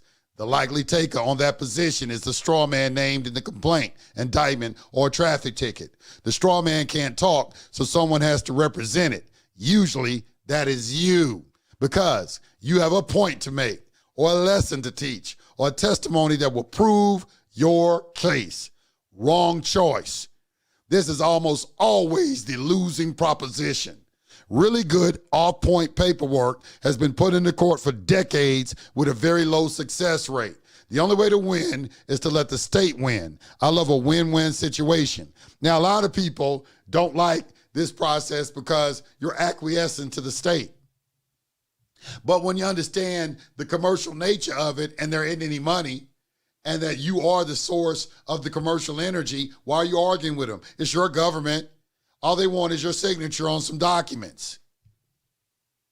But I'll give them that, but I'm not going to also let them put me in jail for a victimless crime, where I didn't commit a crime, where I violated one of the common law, the actual common law felonies.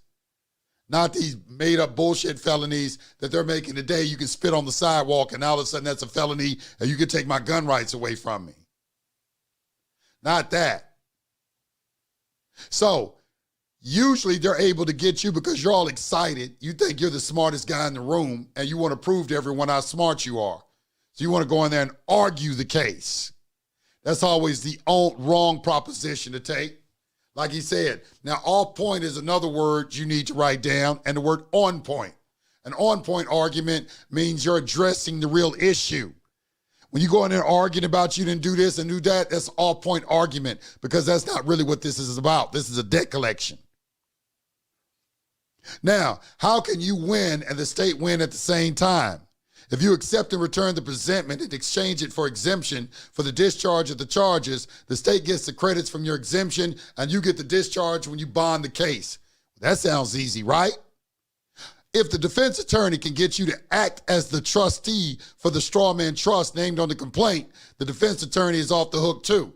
Now, this is why a lot of people come in and that where you appoint the judge as the trustee, that's a very good thing to do, because there's always a presumption that you are the trustee. And there is a basic principle of trust law that the trustee has all the liability. So they're trying to put all the liability on you. No one wants to be the trustee. That's why people come in and say, I'm the beneficiary of the trust and not the trustee. All right. You can read all about that in Judge Dale's Journey in America, page 14, I believe it is. It's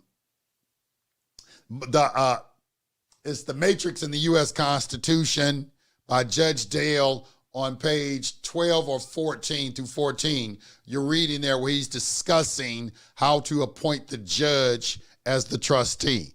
And I would always put that on the record as well. You don't have to worry about if they accept it or not, or if they agree with it. Y'all get caught up in all of that right there. You're making a record. You don't care what he say. I'm appointing you as the trustee. All they're going to do is try to recontract with you and get you to not to do that. Well, what do you mean the trustee and all that? Well, you're the trustee. Or the prosecutor's the trustee because I'm the beneficiary. And y'all decide between the two of you who's going to be the trustee. And as my trustee, I'm directing you to discharge this matter and release the order of the court to me immediately. And go ahead and do it before I start asking for damages. So, how can you win and the state win at the same time? If you accept and return the presentment and exchange your exemption for the discharge of the charges, the state gets the credits from your exemption and you get the discharge when you bond the case. Well, that sounds easy, right? Okay. Well, if the defense attorney can get you to act as the trustee for the straw man trust named on the complaint, the defense attorney is off the hook too. It is just a series of passing the buck, a hot potato game. The one who ends up with it has to pay the bill. The prosecuting attorney starts out with it. It goes to the defense attorney if he files a notice of appearance, and then on to the straw man. If you volunteer to defend, argue, testify, or join in the action in any way, it eventually ends up in your lap. You are stuck with the public liability unless you accept and discharge it from the private side. It's a hot potato game. It goes from the prosecuting attorney to the defense attorney to the straw man to you. If there's no defense attorney, it just passes to the defending straw man. If you accept it, it stays with the prosecuting attorney. He has the power to settle the accounting if you authorize him to do so. All right, and it starts giving you instructions for doing that. Now, let's look at, well, what is this letter? You're going to instruct your attorney to do this because he's the public defender, right? All right, and he might not have that court might have appointed him 6 weeks ago and you ain't even heard from this nigga because they do that like all the time. They don't even want to talk to you. I guarantee you send him one of these, he's calling you immediately. He's calling you immediately. He's calling you immediately. All right, so we're going to take a little time to analyze this and turn up the volumes. All right, is that better? We're going to take some time to analyze this. And this is a letter rogatory to an attorney. Now, right here where it says, please take note that I'm claiming an interest related to the property which is the subject of this action, and I'm so situated that the disposition of the action may as a practical matter impair or impede my ability to protect that interest, which is not adequately represented by existing parties. What you want to have, this is an example of taking some verbiage out of a statute and putting it into your documentation without citing the statute. You can do that. Where does this come from? Let's look and see where this comes from.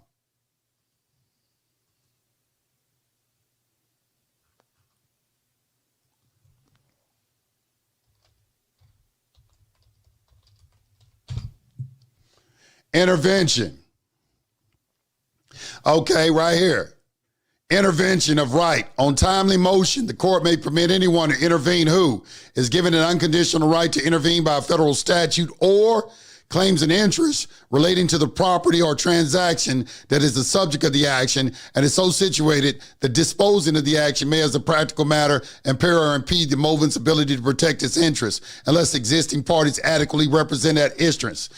Now, that's unless your parties are adequately representing your interests. We already know from a long historical track record, the public defendants are not going to adequately represent your interests. They're not adequately representing your interests. They're not going to adequately do that. All right. So you need to step in and do that as a third party. So you're writing your attorney and letting him know, okay, we're taking this verbiage right here, claims and interest, and we just pulled it out and we put it in our documentation. All right. Which is right here. All right. Please take note that I'm claiming an interest relating to the property, which is your straw man, the all caps name, your estate, which is the subject of this action, and I'm so situated that the disposition of the action may as a practical matter impair or impede my ability to protect that interest, which is not adequately represented by existing parties. All right, now you see where that came from. You are a third-party intervener. If people are listening, you remember in dealing with presentments, that same thing is saying, I'm the holder in due course, here's the third-party intervener, making a special appearance as an authorized representative for the defendant. You're intervening into something because your estate is in jeopardy because somebody's trying to attach it, making a claim against it, saying that you owe something. Now, this is the reason also why you do a secure party process and you file a UCC1, so you have a priority perfected interest already in your estate. This is asset protection strategies, is what you're doing. You got to give notice of that to the court, though. That's the purpose of filing a UCC1, or also after you do a secure party process, you send all your UCC1s to the court administrator so you can put the whole court on notice already, because everything is about notice. I'm already putting you on notice before anything happens that I have a priority perfected interest in my estate. So if this jurisdiction plans to attach my estate And I'm going to show you an example of that in their law books, because I want to verify all this. I'm not just talking. If you're an attorney, listen, watching. I'm about to bust your ass with it. Because I know somebody just said, this guy's crazy. I've been around all you guys a long time. I know how you think. All right, so, but I respect it. It's not about what you, it's not about who right or wrong. It's about what you can prove.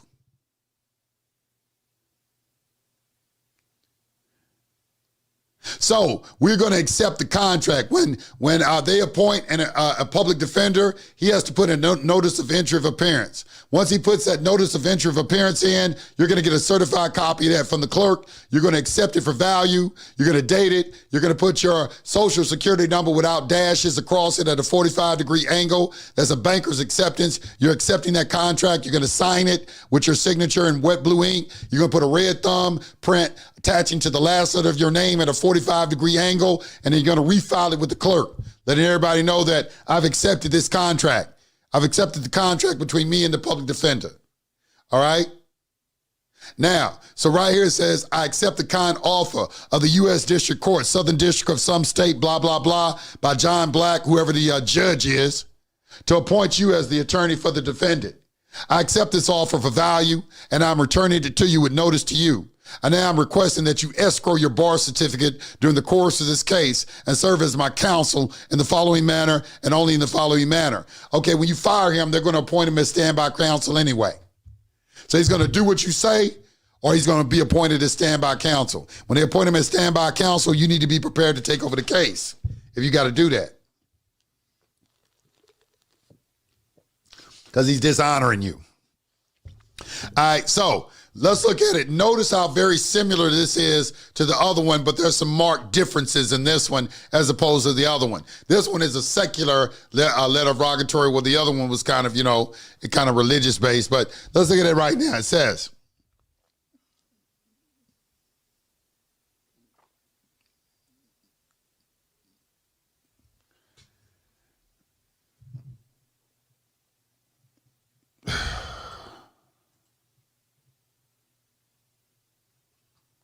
oh, okay, hold on. You're right. Let me put it on. Let me put it on there for you real quick.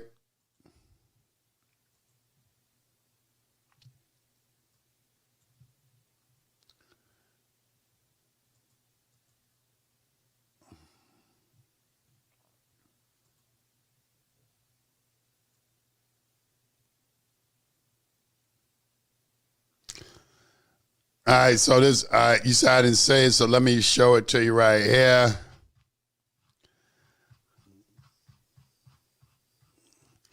All right here. This is what we were just reading. So it says, please take note that I'm claiming an interest relating to the property, which is the subject matter of the action that comes out of Rule 24.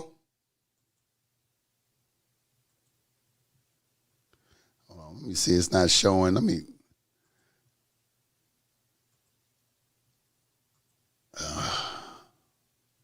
This is Rule 24. All right. So right here, it's what it's saying. This is where it comes out of Rule 24 intervention. This right here, claims and interest relating to the property of the transaction was subject of the action as a practical matter impair or impede the movement's ability to protect that interest. This is where this came from. Please take note that I'm claiming an interest relating to the property which is the subject of this action, and I'm so situated that the disposition of the action may as a practical matter impair or impede my ability to protect that interest, which is not adequately represented by existing parties. I accept the kind offer of the U.S. District Court, Southern District of some state on blah, blah, blah by John Black to appoint you as attorney for the defendant. I accept this offer for value, and I'm returning it with you, with this notice to you. I'm now requesting that you escrow your bar certificate during the course of this case and serve as my counsel in the following manner and only in the following manner. Now, this, what I was saying, came from here. Claims and interests relating to the property or the transaction that is the subject of the action and is so situated that disposing of the action may as a practical matter impair or impede the movement's ability to protect its interests unless existing parties adequately represent that interest.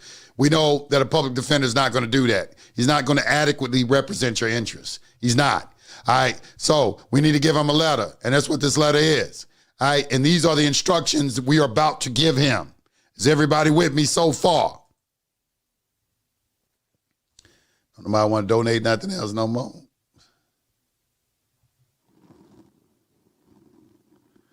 I don't need to restart my computer. You can tell somebody I don't know nothing about computers. They think they answer everything. Restart your computer. He said, restart your computer. Restarting the computer this don't have nothing to do with the restarting the computer. Let's see.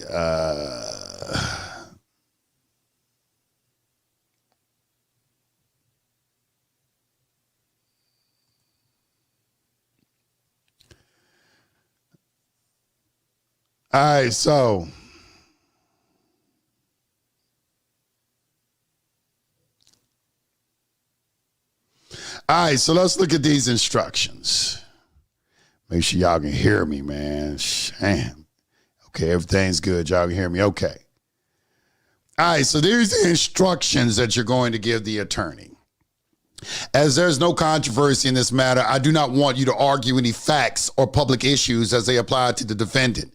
You are not authorized to foster an argument or to join an argument on my behalf or on behalf of the defendant. You're not authorized to defend the defendant. That's the first thing on both letters that you tell your public defender. See, when the attorney, and let me tell you how they foster an argument. They foster an argument by putting in a not guilty plea, or what's called waiving your arraignment. Waiving your arraignment is entering a not guilty plea. You don't ever want to put in a not guilty plea.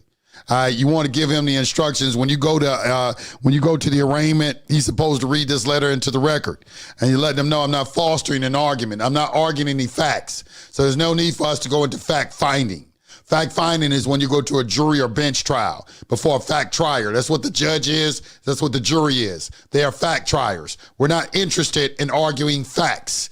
We're going to go with an agreement of the facts like Jesus instructed us in Matthew 5:25. Agree with your adversary while you're on the way to court. At least he hand you over to the judge hand you over to the bailiff, and the bailiff casts you into prison. I'll tell you, you will not be released until you pay the very last farthing. That is 2,000 years ago. That's how long they've been doing debtors' prisons. This is not anything new. It's not anything new at all.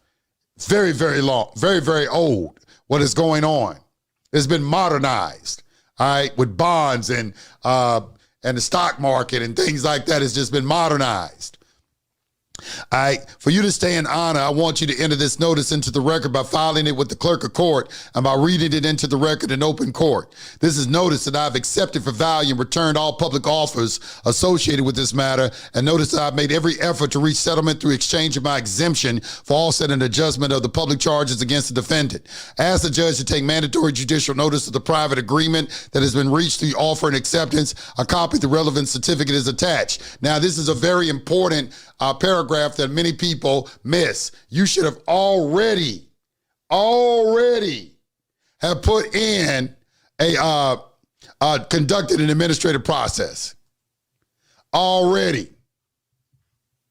Should have already conducted an administrative process.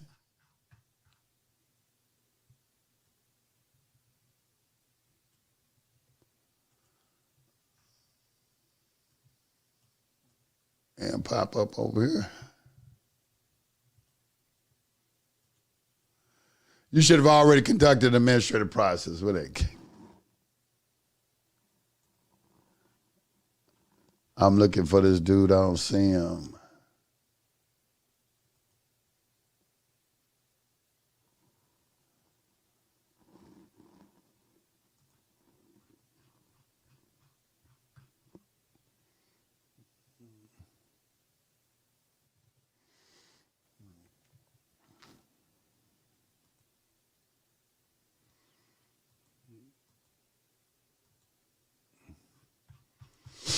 I didn't see it, so I'm going to keep going. All right. So you got to understand this, that before you do a certificate of non-response, you should have already conducted an administrative process, meaning that the give accept the indictment for value and consideration and do a certificate of non-response, get the notary to do a certificate of non-response. That's what the relevant certificate he's talking about. That's going to be attached to this, which means you're letting the public defender know you've already reached an agreement. There's already an agreement of the parties. So there's no need for us to get into a debate about anything. That's what the certificate of non-response represents. It's an estoppel based on the facts. Okay, not on the law. It's a judgment on the facts, not on the law. It constitutes, so there's no argument. And that's what we're letting them know. And we're giving them evidence as there's no argument because we've already conducted an administrative process and we have a certificate of non-response attached to this letter letting them know that. All right. I appreciate the 1999 Case Belair. Thank you for all the knowledge. And Joe Geiger, I appreciate that. All right, now let's go on. Number 3, I want you to get a copy of the bond that bonds the charges in this matter. If there's no bond in the file, I will provide my bond instead. You have the ability to create a bond. You have a case bond. All right, in here, there are copies of bonds as well as, and I'll show you them in the statutes too. We can compare the one in here against a bond that's actually in a statute to see how very, very similar they are. All right, and just to give you some confidence, a bond is just a promise. That's all it means. It's your word is your bond. Okay, so don't be nervous about putting a bond in your case. You just file it in the clerk's file and then make it a part of the record. I want you to request an appearance bond at no cost to me so I can be released on my own recognizance. That's what an appearance bond is. Appearance bond is another name for it is recognizance bond. You want to be released on your own recognizance, but here's the key. It's at no cost to you. At no cost to you means I'm not going to be doing piss tests and I'm not going to be reporting.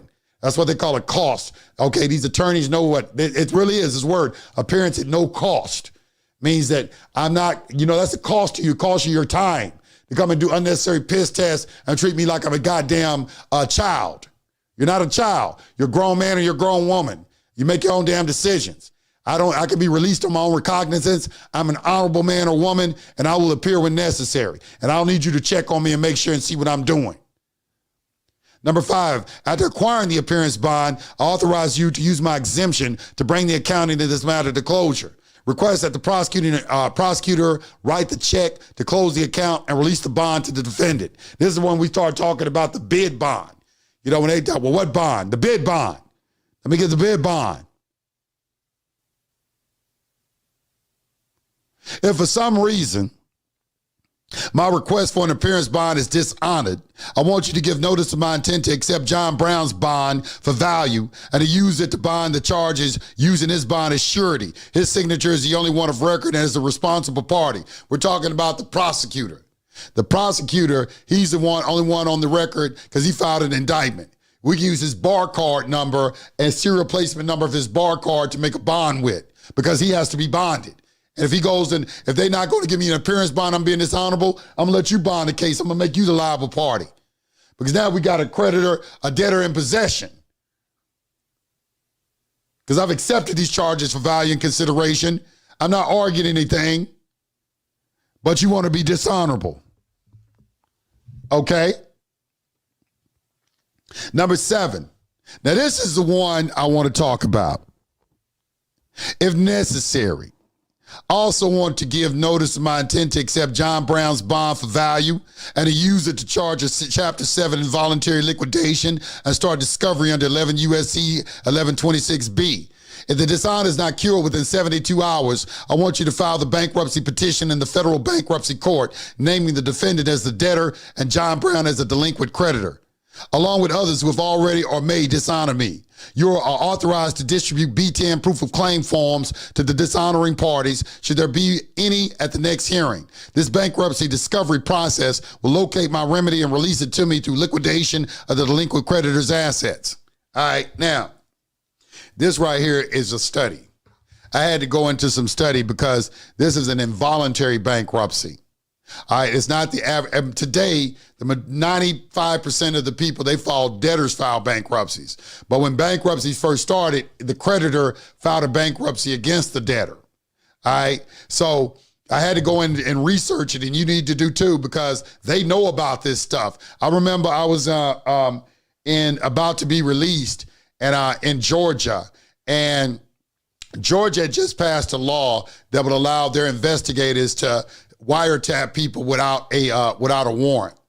Man, as soon as they passed that law, they started arresting all kind of people. And they had arrested this white man. He was very affluent, and, very sophisticated. He didn't look like he belonged in jail. And he was getting ready to be released, and he wasn't worried about anything. And we were sitting there talking, and he was saying, he had told me what happened. He said, well, my son was using my cell phone and, was doing a marijuana deal over the phone, and they heard it, and they arrested him. I don't know how many pounds of marijuana they had some pounds. But he said, it doesn't matter to me. I'm just going to file bankruptcy. And I looked at him like, how you know that? And I already knew this stuff right here, and he just said it to me. He said, I'm going to file bankruptcy. See, if this is truly a commercial matter, the B-10 proof of claim form is an affidavit that you give to creditors so they can swear under penalty of perjury that you owe them some money. The true nature of these proceedings is civil and is creating a creditor and debtor relationship. And we got to get into some discussion of creditor and debtor law, because that's what really admiralty is, creditor and debtor law. But they're not calling it that. They're not calling it that. But anytime there's any creditor and debtor relationship, you got to use creditor and debtor law. I'm going to show you that. Okay. Now, so the bankruptcy process is a very, this is what I think scares all the attorneys and makes them want to call you immediately when they see this right here. And they want to know, how do you know that? I've had them tell me this. How do you know how to do that? How do you know how to do that? I want you to think about what I'm saying. Hold on, I got to see something. I got to see something, man. I got to see something. I got to pause for a second. I don't see no more donations coming through. And that no like, where the likes at, man? Y'all tripping, man. Where the likes at? 17. Come on, man. Let's get the likes up to 200. Come on, y'all tripping, man. Have me out here teaching y'all, and everything, dropping these bombs, and where is the love? I'm a capitalist, okay, unapologetically.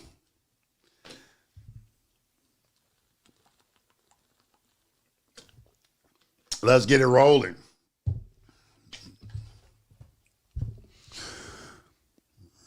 Some might call it international banking. Yeah, yes, admiralty law is creditor-friendly law that can conflict with debtor-friendly bankruptcy law.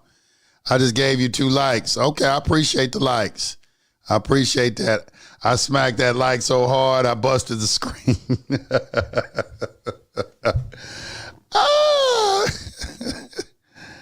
Where's that at?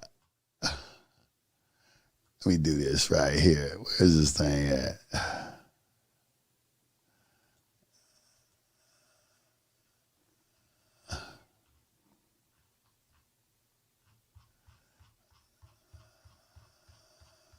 Is this coming from the top? Okay. I got to give some recognition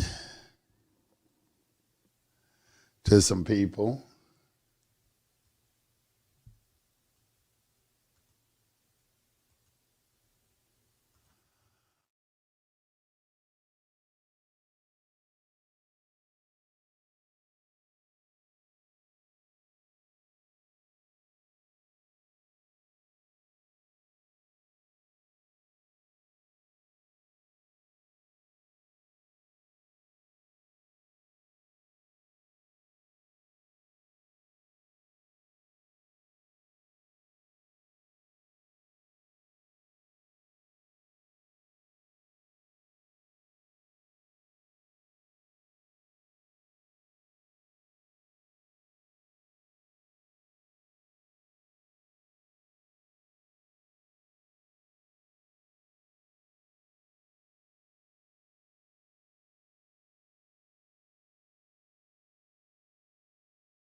All right, I was just putting people on the screen.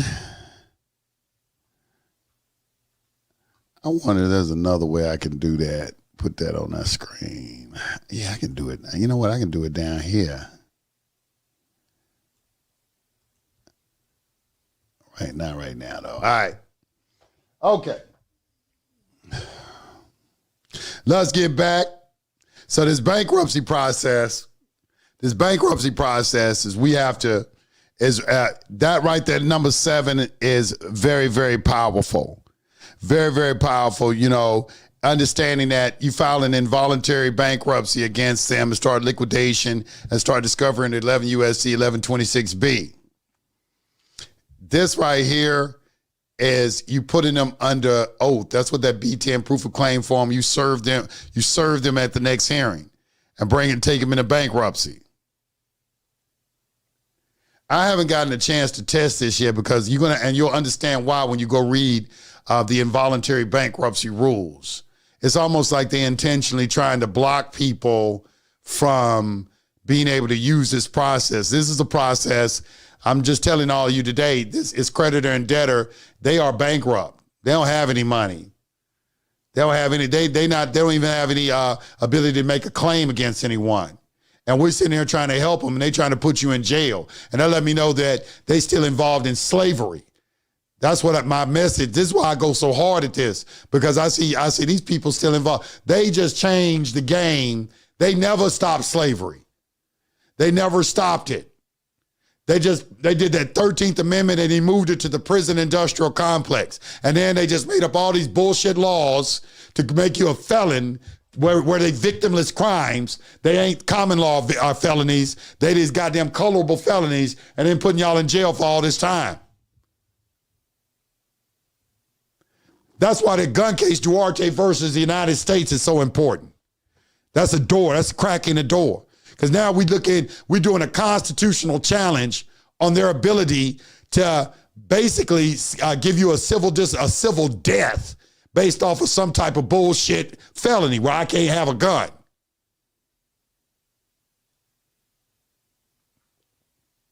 You telling me I can't protect myself? Nah, that don't sound right. That don't sound right.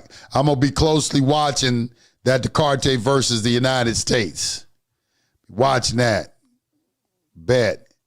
I appreciate the 1999. Who is this right here? Master Ceremony. Appreciate that 1999. Coco Crypto.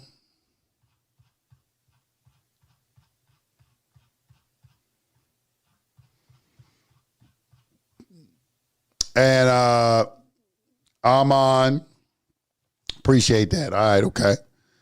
All right, let me finish this up. I want to make it clear my intent to settle this matter in a timely and honorable fashion. In the event you, as my fiduciary, dishonor me by not following my instructions, I request that you file a mandatory judicial notice of your refusal with the court and file a written appearance in the case. All right, you telling them to take on the liability. If you're not going to do what I asked you to do, then put in your notice of entry of appearance, make yourself liable. That's why these attorneys, if you notice, they're going to file a notice of entry of appearance, and immediately after that, they're going to file a waiver of arraignment. And they're shifting that liability from themselves onto you right after they file a notice of entry of appearance. You got to start checking the court record, the docket sheet, and the timestamps. Pay attention to shit. I'm giving you game. I'm giving you some game, and it could help you. It's going to help someone. It's going to help someone. Some astute, observant individual is going to help.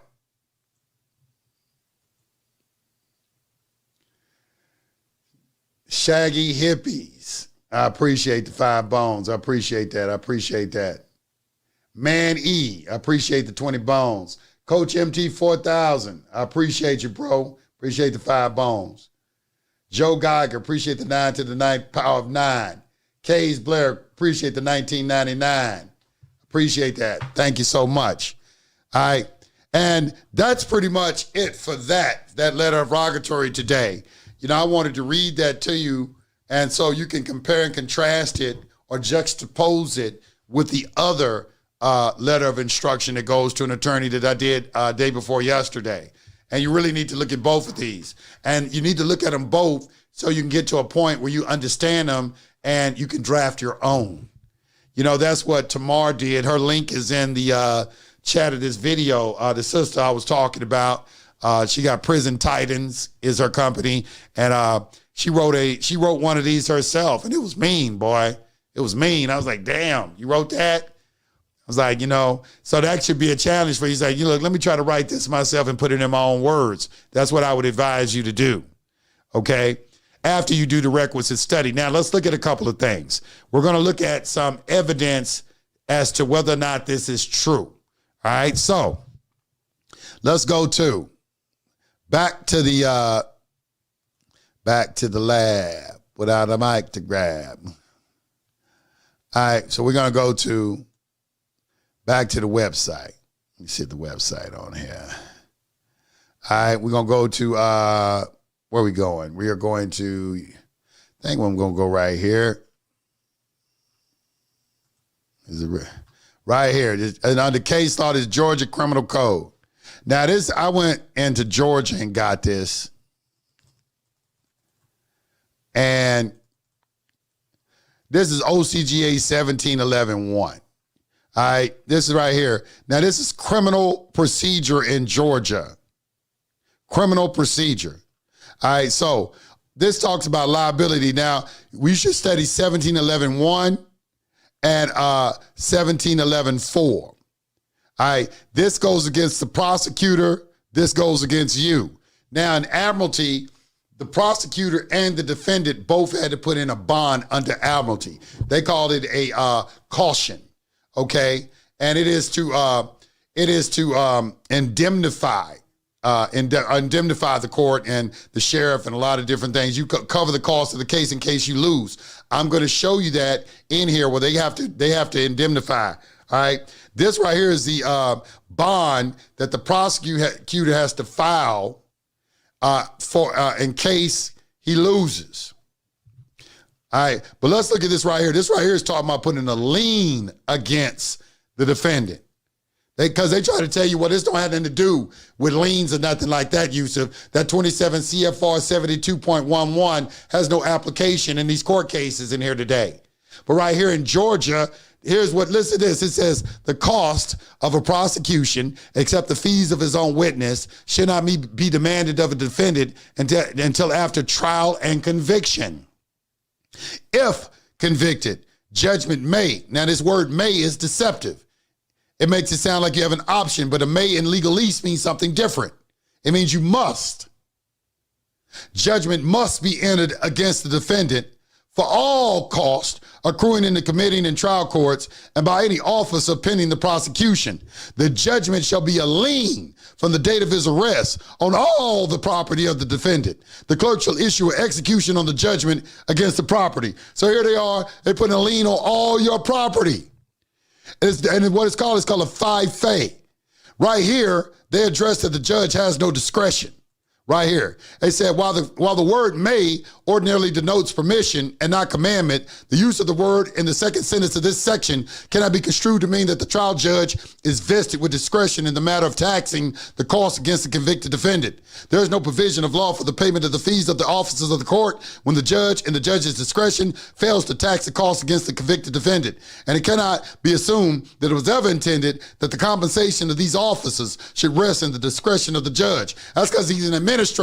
So the legislature is telling these administrators, you don't have no discretion. You got to tax the cost against, even if it's a homeless person. So my question is, if you would convict a homeless person, well, what estate are you putting a lien against? What property? They got social security numbers too. They got them too. And let's look at this.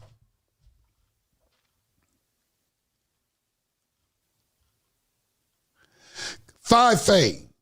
Costs are collectible by levy of a 5-fay, which is a fieri facias, which means you has caused to be done. You did it.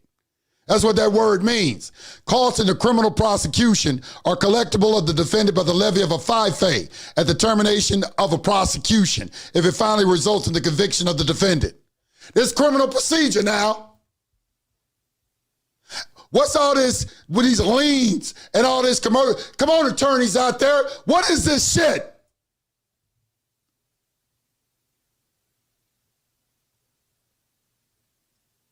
Let's keep going.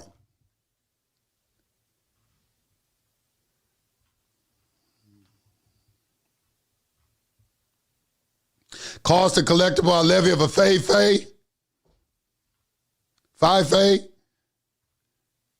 Where's that other one I want to put in there? Where is it at?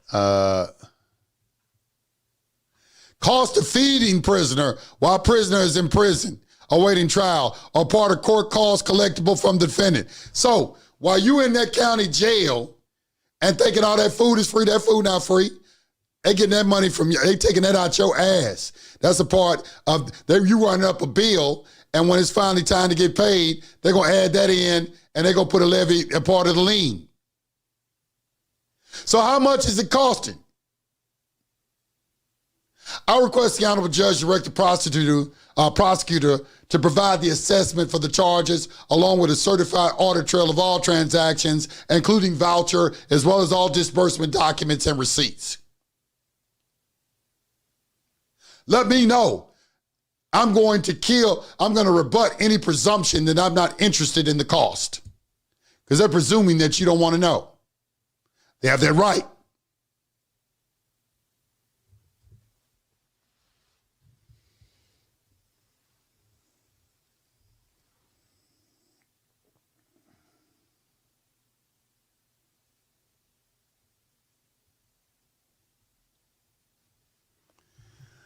Okay.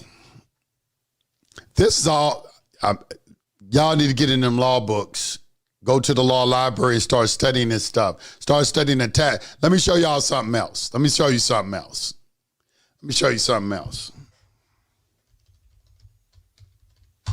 Now, when I was studying this in Georgia, the official code of Georgia annotated,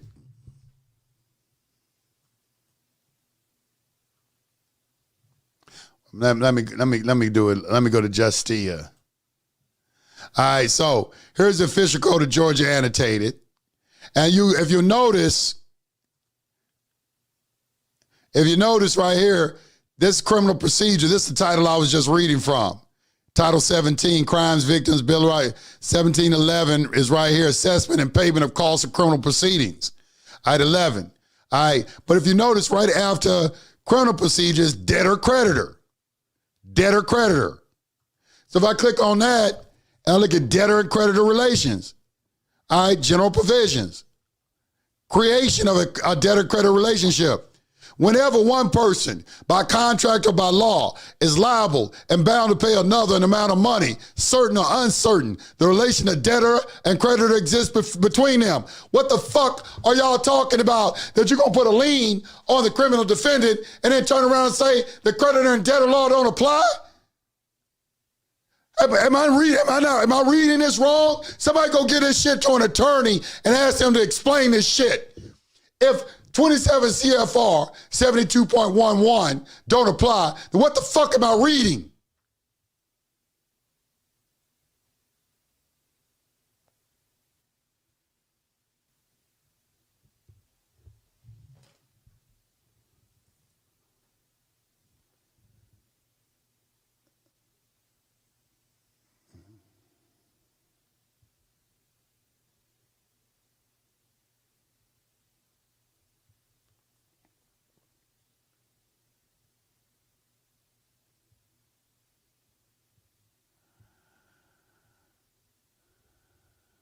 Let me show you what a bond look like.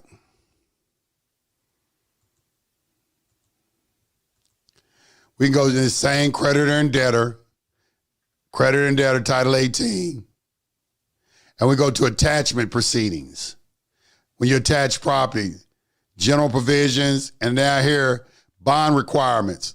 All right, this is what they tell you. No writ of attachment shall be issued unless accompanied by a bond with good security. What is a writ of attachment? That's a warrant for an arrest. No warrant for an arrest shall issue unless accompanied by a bond with good security, conditioned to pay the defendant all costs and damages. That's what OCGA 1711-4 is. That he may sustain in consequence of the issuance of the writ of attachment in the event that the amount claimed to be due was not due, that no lawful ground for issuance of the attachment existed, or that the property sought to be attached was not subject to the attachment. The bond should be in a sum equal to twice the amount claimed due in the plaintiff's application. The bond should be presented to the clerk of court. Don't ask me who give the bond to. It tell you right here who give it to. The bond should be presented to the clerk of court, where the application provided for in Code Section 1839 is always given to the clerk of court. So they supposed to put in a bond before they arrest you. So that's why we asking, where's the bid bond? It says it right here. Prosecutor has to put in a bond. Now they hide it and couch it in language that the layman doesn't understand. They don't know what, really, you don't understand it because your fucking ass is too lazy to look the goddamn word up. And they know that. They beating y'all ass but straight off laziness. These motherfuckers ain't gonna look this shit up. Tell this Mikey motherfucker anything. He'll take it. They think you stupid. Don't get mad at me. They think you stupid. I'll read it for you and show you. They think you, and you prove them right all the time. And it ain't that you stupid, you just lazy. Because you got a goddamn internet and a dictionary. You can look, if you got writ of attachment right now, what is a writ of attachment? Let's look at it real quick. Let's see. We go to our dashboard. We go back to our dictionaries. Let's go to a Black's, 9. We go to A. Control F. Writ of attachment. Well, I'm sorry, I'm just going to do attachment. It'll tell you that in there. Yeah. Attachment. What is an attachment? They got arrest and quarters. You see the word. Look how many times arrest is associated with attachment. Okay, what is an attachment? Right here. Attachment. The seizing of a person's property to secure a judgment or to be sold in satisfaction of a judgment. All right. So then you have down here, number 2, the arrest of a person who is either in contempt of court or is to be held as security for the payment of a judgment. That's what it is. It's an attachment. They're arresting you. That's what they do in Admiralty. They hold you as security for the payment of a judgment. And anytime you have a creditor, anytime there's a debt, you can make it's a lien, it's a debt. You can make a bond out of it and trade it, discount it, sell it, and hold you in jail. And that's the same. Watch that movie, Runaway Slave, 10 Years a Slave, 14, whatever the fuck it was. I don't keep up with them goddamn slave movies. All right, I don't keep up with that bullshit. But whatever, 14 Years a Slave, whatever that movie was, pay attention to the part where they selling them off them blocks. And he begged his master, please don't sell me to the next place. He said, I already sold your debt to the other plantation. It's a debt. Listen to the verbiage in the movies.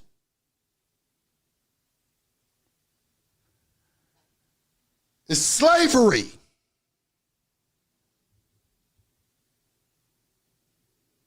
That's what they steal into.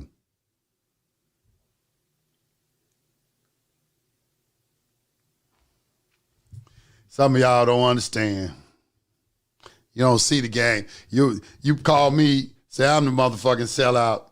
I understand what Harriet Tubman said. I could save more of them if they knew they were slaves. They don't know they damn slaves. Anybody in prison that is under no, but anybody who actually goes in prison is under no delusion that they're not in slavery. Everybody there knows they're a slave.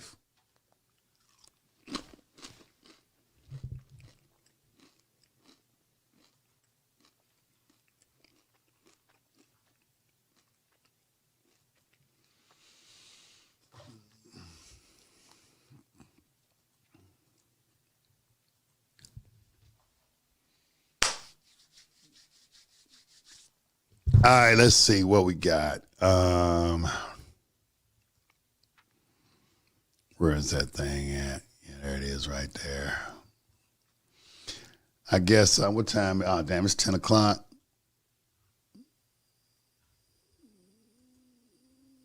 Check.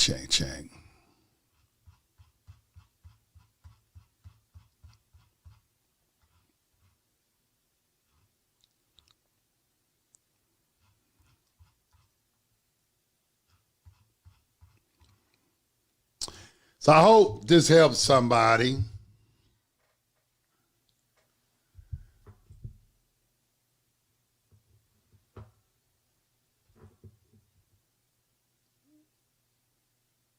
All right, it's cool. Kangaroo jurisdiction. All right, that's my little lesson for tonight. Y'all go back and watch this video. I dropped a lot of jewels in this video. My Cash App is under the video. If you need to shoot me some bones as a form of thank you, I would really appreciate it. And also Prison Titans.